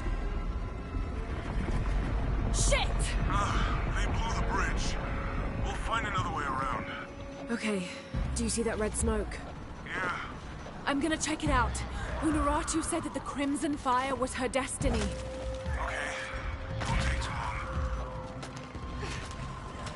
Commander, this is Cardinal 2. The bridge has been taken out. Good. Team leaders coordinate with vehicular support. Cardinal 2, you're their eyes. Copy that. Remember, people, any structural opening is a potential enemy vector.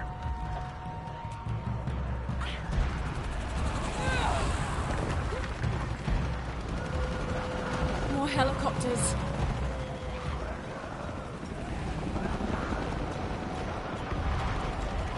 Yashiel, Trinity's hunting them. This is Cardinal 8. Visual on hostiles. Changing course heading to 105. Hello, Bombo. How's things, dude? Establish kill zones and hold them off the temple at any cost! Good progress in all sectors, but we are losing a lot of people. All units, stay away from the walls. Stick with your comrades. Overlap to fields of fire.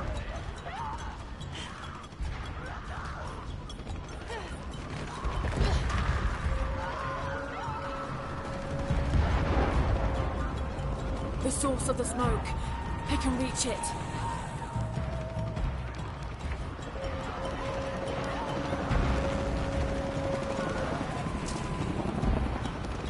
Oh, excellent, Bombo. That's really good to hear, dude. I'm going well in the final part of this game now, so we'll be finishing this in this stream. And then I'll take a short break and then come back with Hellblade, the first one.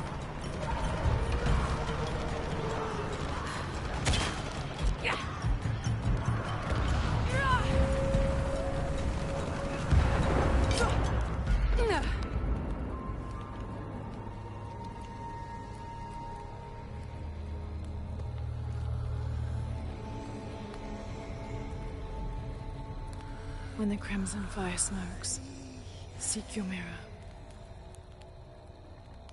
Was this Unuratu's destiny?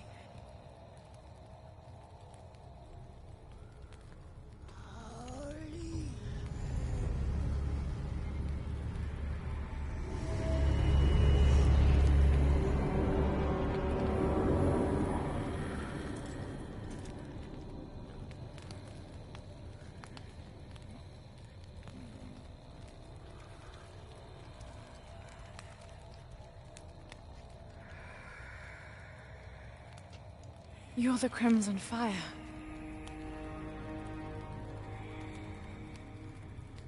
I think we're supposed to work together to defeat Kukulkan.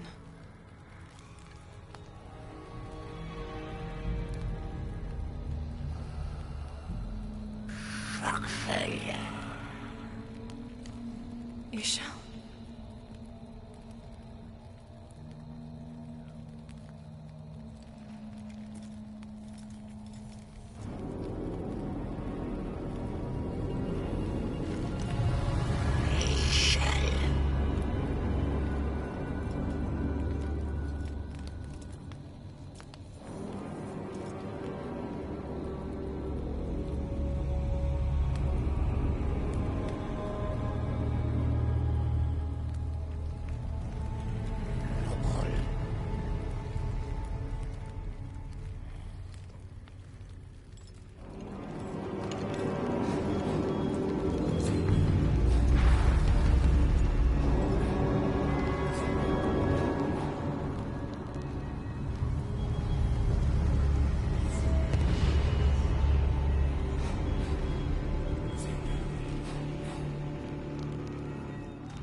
Oh yeah, Bomber, that's definitely fair enough, dude, for sure. Absolutely. Thank you for popping in, though. It makes her, she's creepy, lol. Yeah. It's interesting that, I guess because Lara has turned up here, that, she's not thinking of Lara as, like, an enemy. Plus, can probably sense that, she is there for that purpose as well. Fair enough, bootleg. Bombo, she's the queen. Yes, he represents the Crimson Fire. And Unuratu was supposed to be the one that is to sacrifice whether the sun gets renewed, and therefore everything goes back to normal, or if they choose to sacrifice the world and remake it in their image. And the Crimson Fire is supposed to hold the person true, which would have been Unuratu, to their promise to actually restore the sun. Yeah, Mita.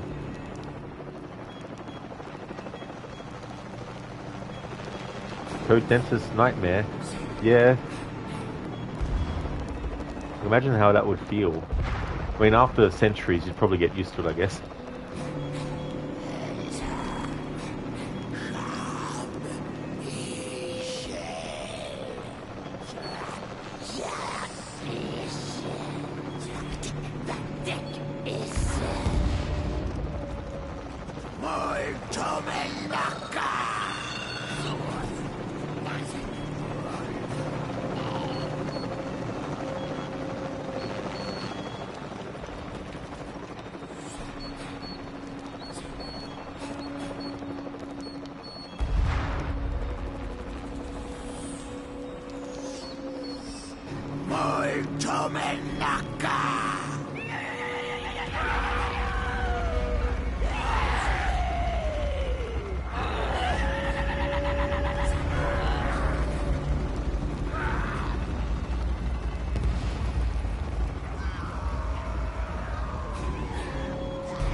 Jonah, change of plans. I'm bringing reinforcements.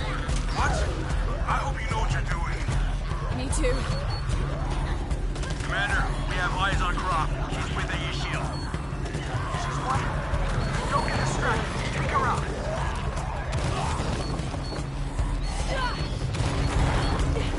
They're everywhere! We need backup! Now! Sending reinforcements your way.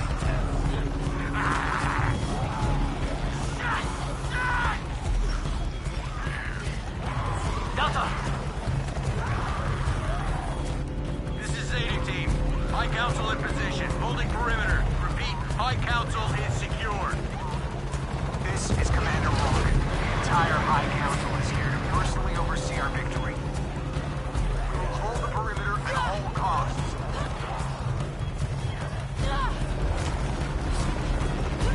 Cardinal 3 inbound.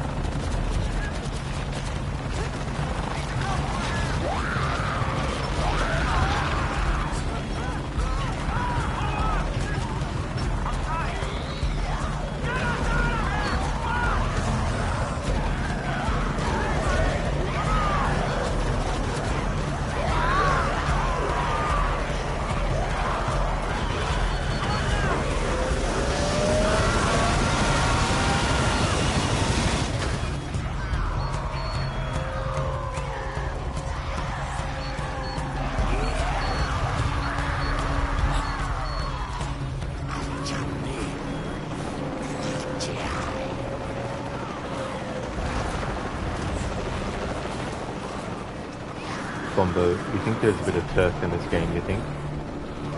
Yeah, a lot of ground to cover. Bootleg, not a very smart pilot flying that close to the view borders. That's true, Bootleg, yeah. Not very smart indeed. Jonah, we did it. We've cleared the way to the temple. We're pushing through too. Almost there. Where's Dominguez? He's inside the temple. We're so close. Then you have the fact that the entire High Council of Trinity has decided to arrive in this location to oversee their quote-unquote victory. What a stupid move.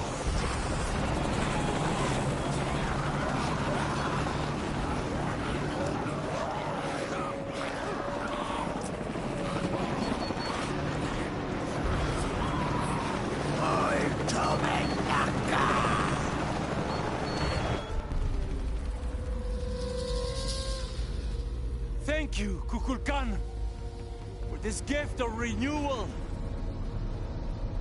We are prepared to receive your power.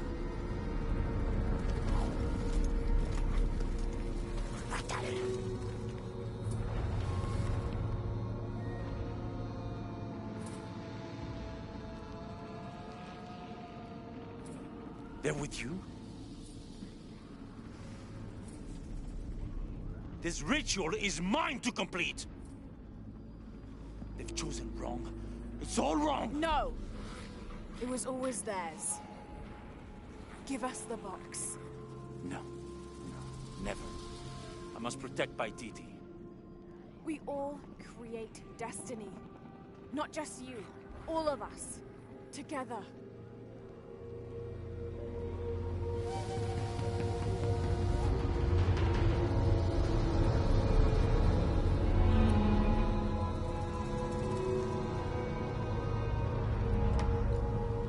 it strong to the end. Attack!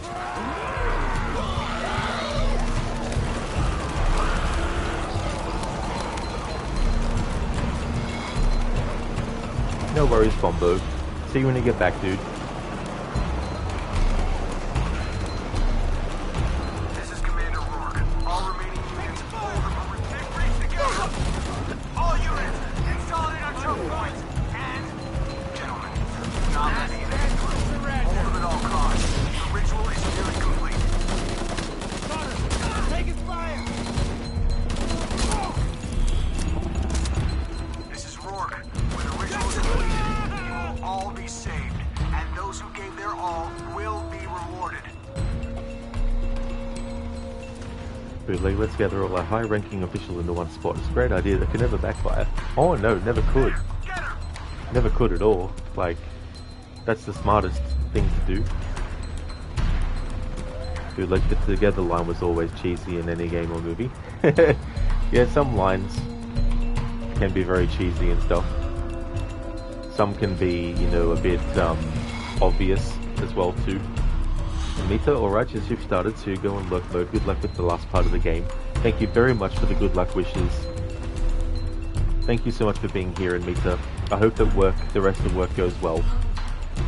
Thank you for leaving the lurk too. Would like to highly recommend people check out Mita's channel. He's doing a playthrough of Death Stranding for the first time, the director's cut version. He also recently finished his first playthrough of Cyberpunk 2077, in which he also did the Phantom Liberty DLC. I don't know why the shout out didn't work. Come on, Stream Elements, what are you doing to me?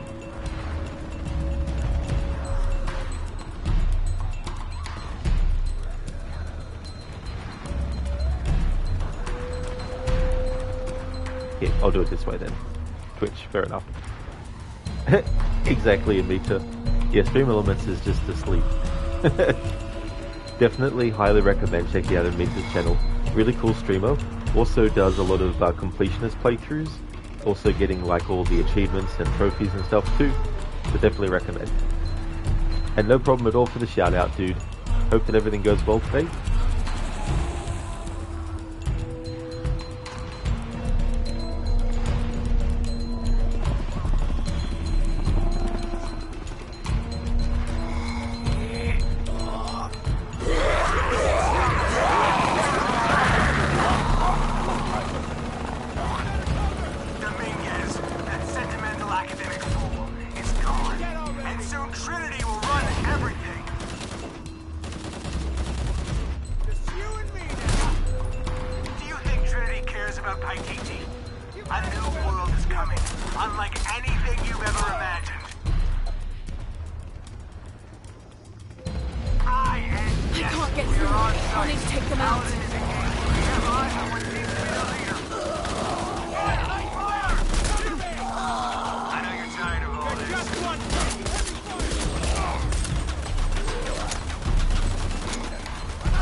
I'm surrounded. Out of ammo.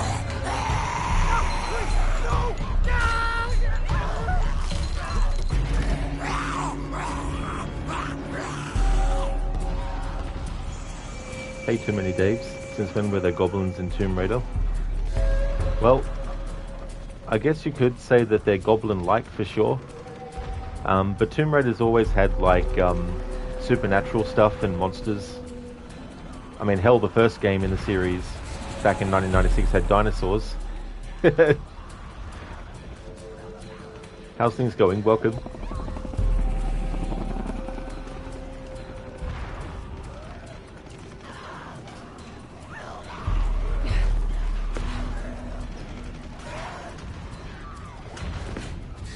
Too many, Daves. Yeah, you just don't remember little goblin critters. Oh yeah, that's fair enough. Yeah, it's not necessarily like the usual kind of creature that you find in these games.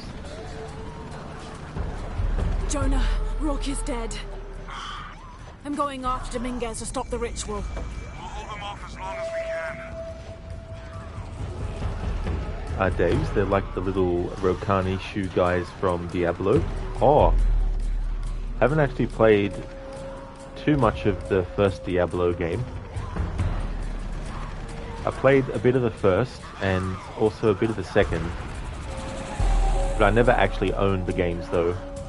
I only ever played them at someone else's place.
I mean, the whole entire Trinity Council, the High Council of Trinity, is actually dead?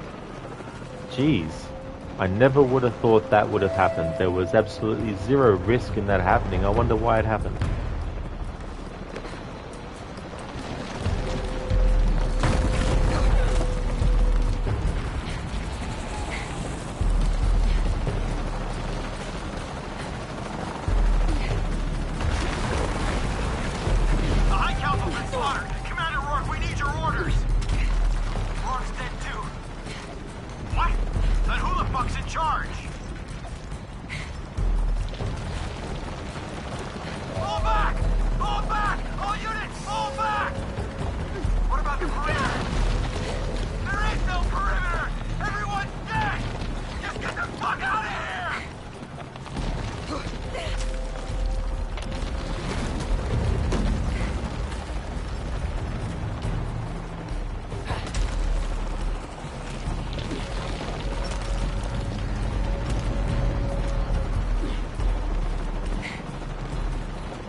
Darkness erase the world we have known.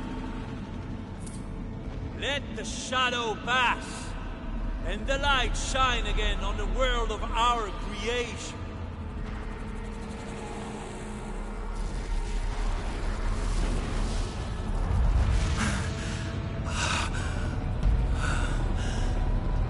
The power of Kukulkan.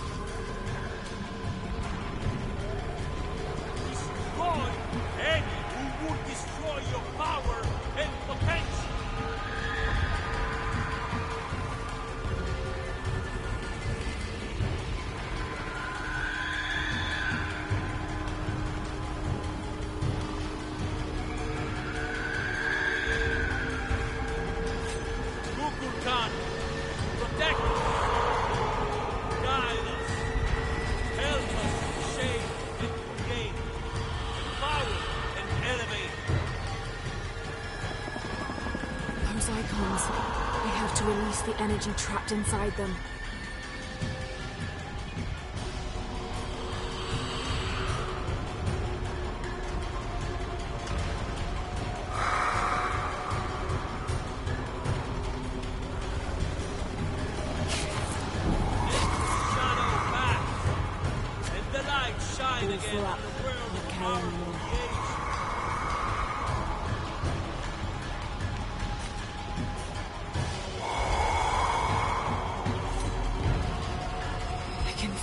Energy emanating from those icons.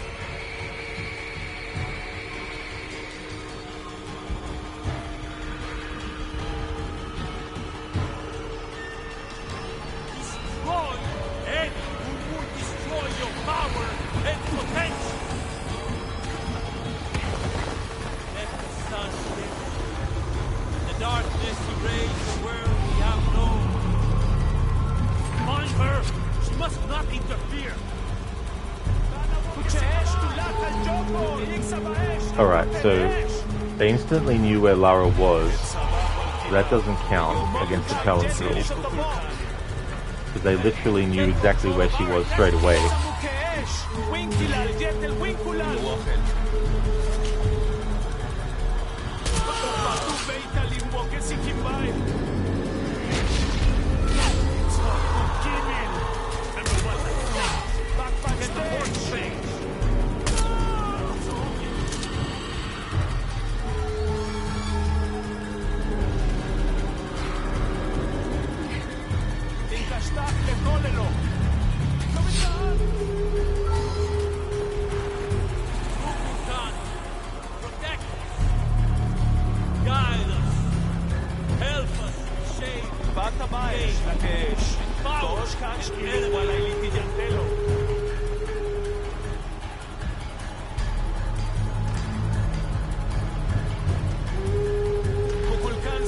Bro's burning up.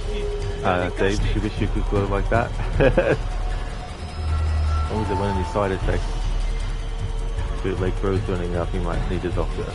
He could potentially, yes, especially after this. Because like Director Dinosaurs and Dual Pistols are two unrealistic. Also Director. Yeah, I mean, to be fair, that was a mandate from the higher-ups with the 2013 game. That Lara wouldn't be with the dual pistols, and that she'd have the bow and arrow.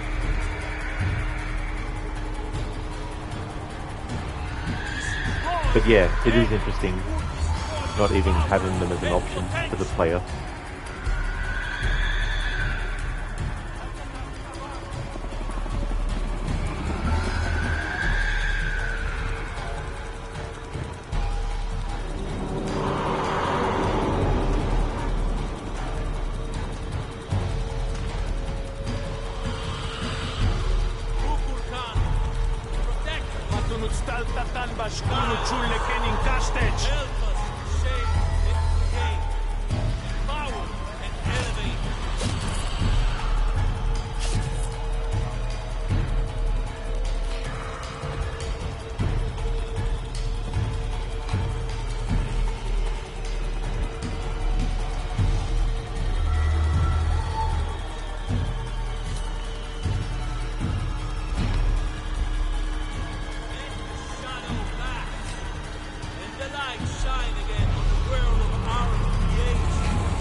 The enemy knew where Lara was straight away, so that doesn't count.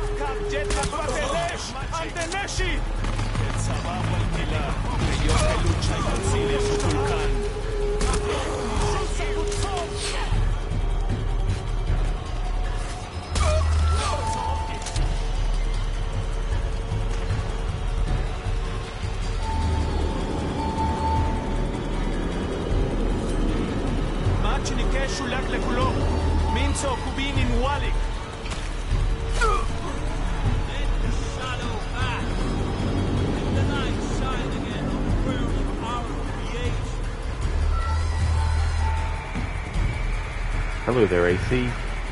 Nice emotes. They're really cool.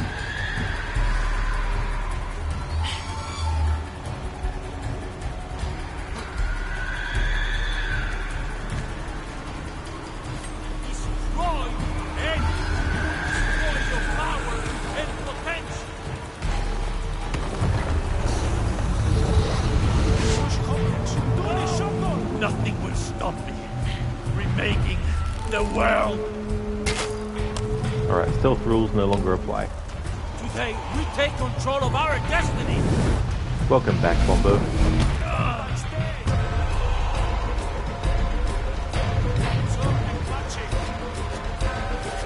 I thought you were smart.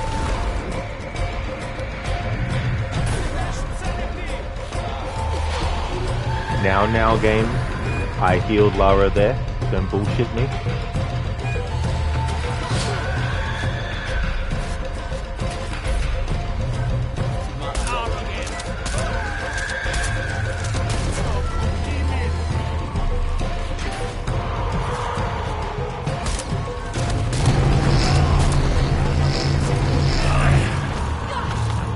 Very nice, Bombo. That's good to hear.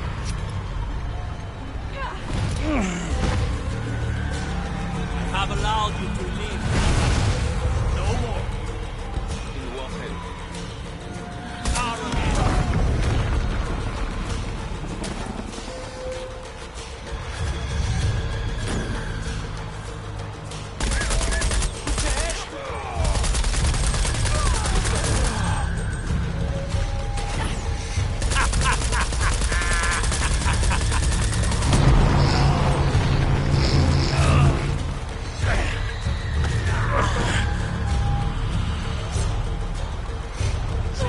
City is mine to protect, not yours!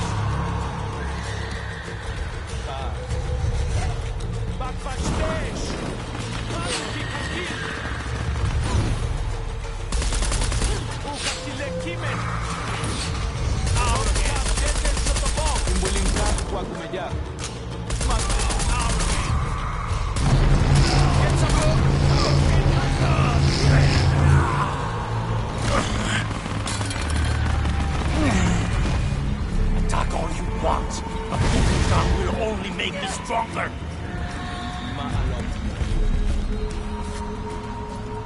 Out again. Akvatelesh, Amteneshi!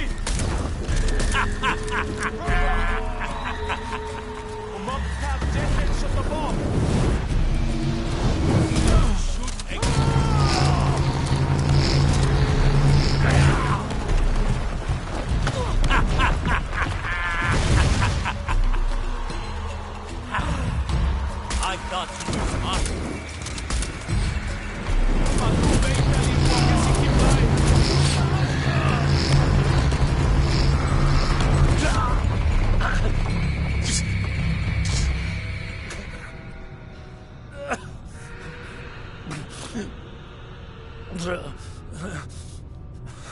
I'm sorry.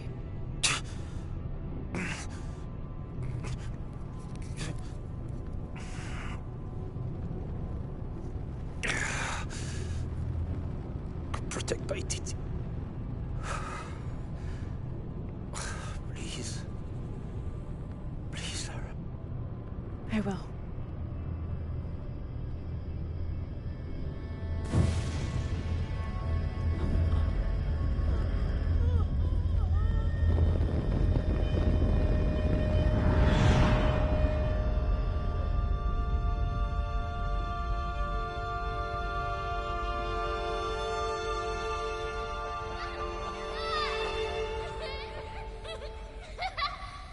To claim her treasure,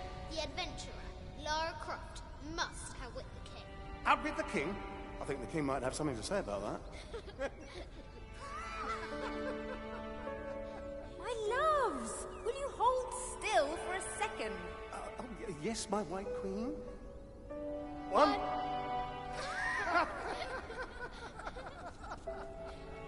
Can I see? Of course.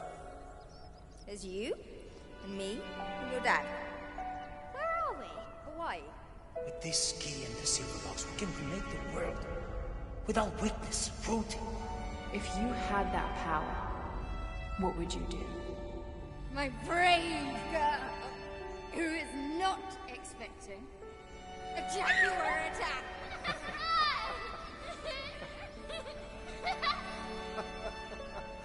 Where shall we go next for our real adventure? I hear the Antarctic is lovely this time of year. Dad. Oh no, then perhaps the salt flats of Utah. Oh, Richard. I know where we're going. You do? Hawaii. Oh yes, yes, that could be really nice. Well, in that case. Goodbye, Mum. Goodbye, Dad. No. You're my research assistant. Oh yes, you're quite right. I'm sorry, but I'm almost forgot myself.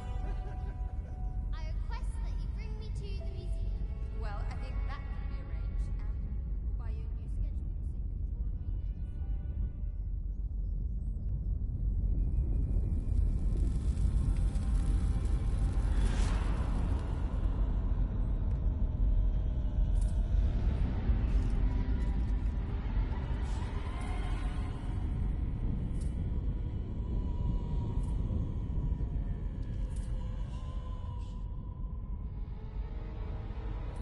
When the catastrophes come, the god Kukulkan must be sacrificed to power the sun.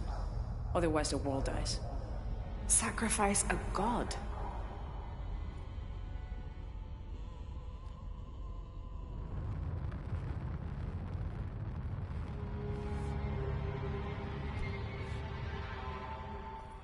The sacrifice is my duty.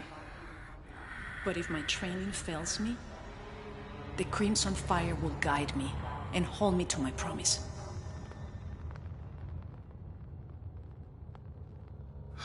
I like this world. It's not perfect. But everything I love now is in it. After today, the eclipse will no longer represent us. We keep the sun, but you remove the shadow. Protect Paititi. Please. Please, Lara. I will.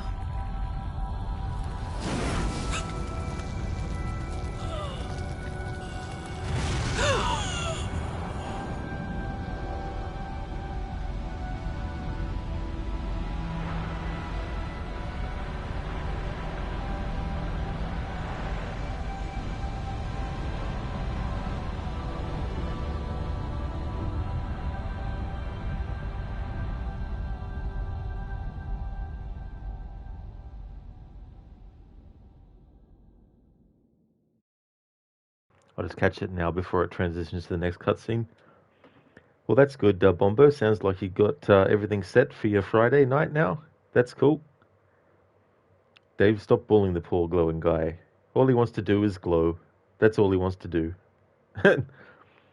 Bootleg, she got him with the anti-glow stick. That's true. And no problem at all. Be right back for Tarkov. No worries. There were some that thought that Lara died there. But if you actually see, the knife doesn't even touch her at all. Because the whole point wasn't a life sacrifice. The sacrifice was a power sacrifice. Lara was offered the choice to either remake the world, and the vision that she saw of her parents still alive back when she was a child was basically the box tempting her with that life to be renewed. But the other option was to restore the power of the sun. And in so doing, the cataclysms stop, but life continues on as it was going on. And so Lara makes the sacrifice of having her parents be back alive again, and makes that sacrifice of the power of the sun and gives it back, and therefore the cataclysm stop and the world is saved and things will stay the same. Whereas Amaru, he wanted to use the power of the sun to remake the world. I didn't do the content, but you find out that his brother was killed, and that was one of the reasons why he joined Trinity. And essentially the reason he wanted to remake the world was to bring his brother back to life. So he would have wanted to sacrifice how everything was to make it the way that he wanted to. Bombo, so you're having a long night then? Yeah, my night's very early. It's only 7:30 p.m. But yeah, when I finish this game, I'll take a short break and then come back with Hellblade.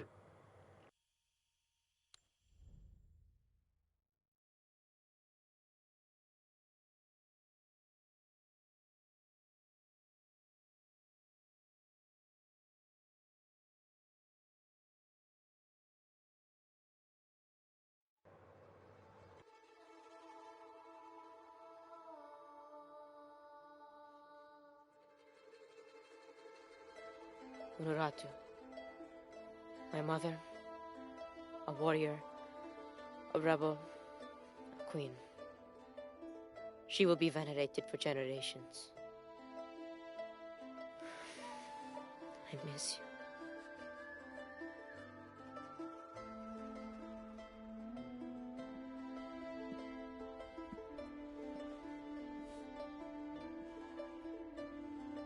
Now, we will heed her spirit to reunite Paititi.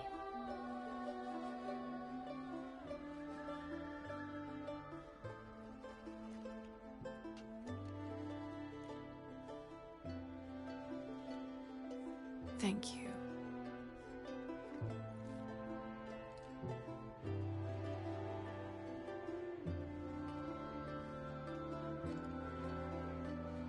So I'm head back to Kwakyaku tomorrow. Really? Missing the jungle? Off in search of the elusive fish tree? Abby and I are headed to the coast for a few days. I'm glad. What about you? I think I'll stay here for a while longer. And restore a few more artifacts? I don't know. So what will you do? I don't know.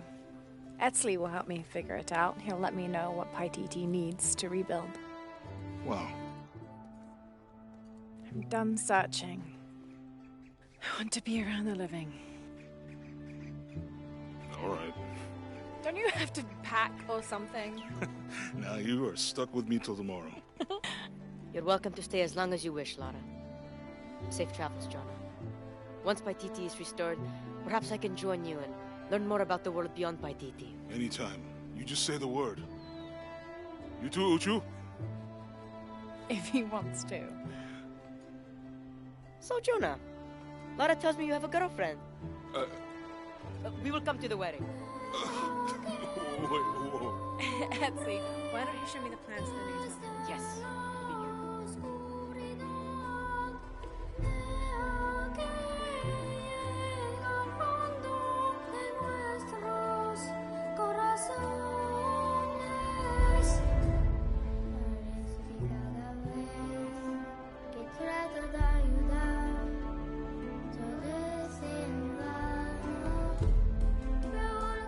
Bombo, cool. Nice you'll be here getting off your face. Oh, that's fair enough, Bombo. Yeah, I'll be doing the Hellblade stream after this, and that'll become the Friday game moving forward for now.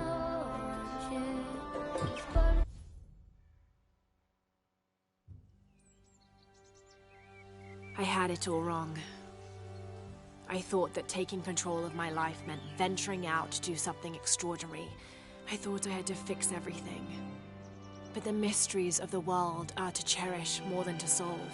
I'm just one of their many protectors. I'm not sure what the future has in store, Jonah, but whatever adventure's on the horizon, I can't wait to meet it. I'll try not to take myself too seriously. tea, Miss Croft? Lovely.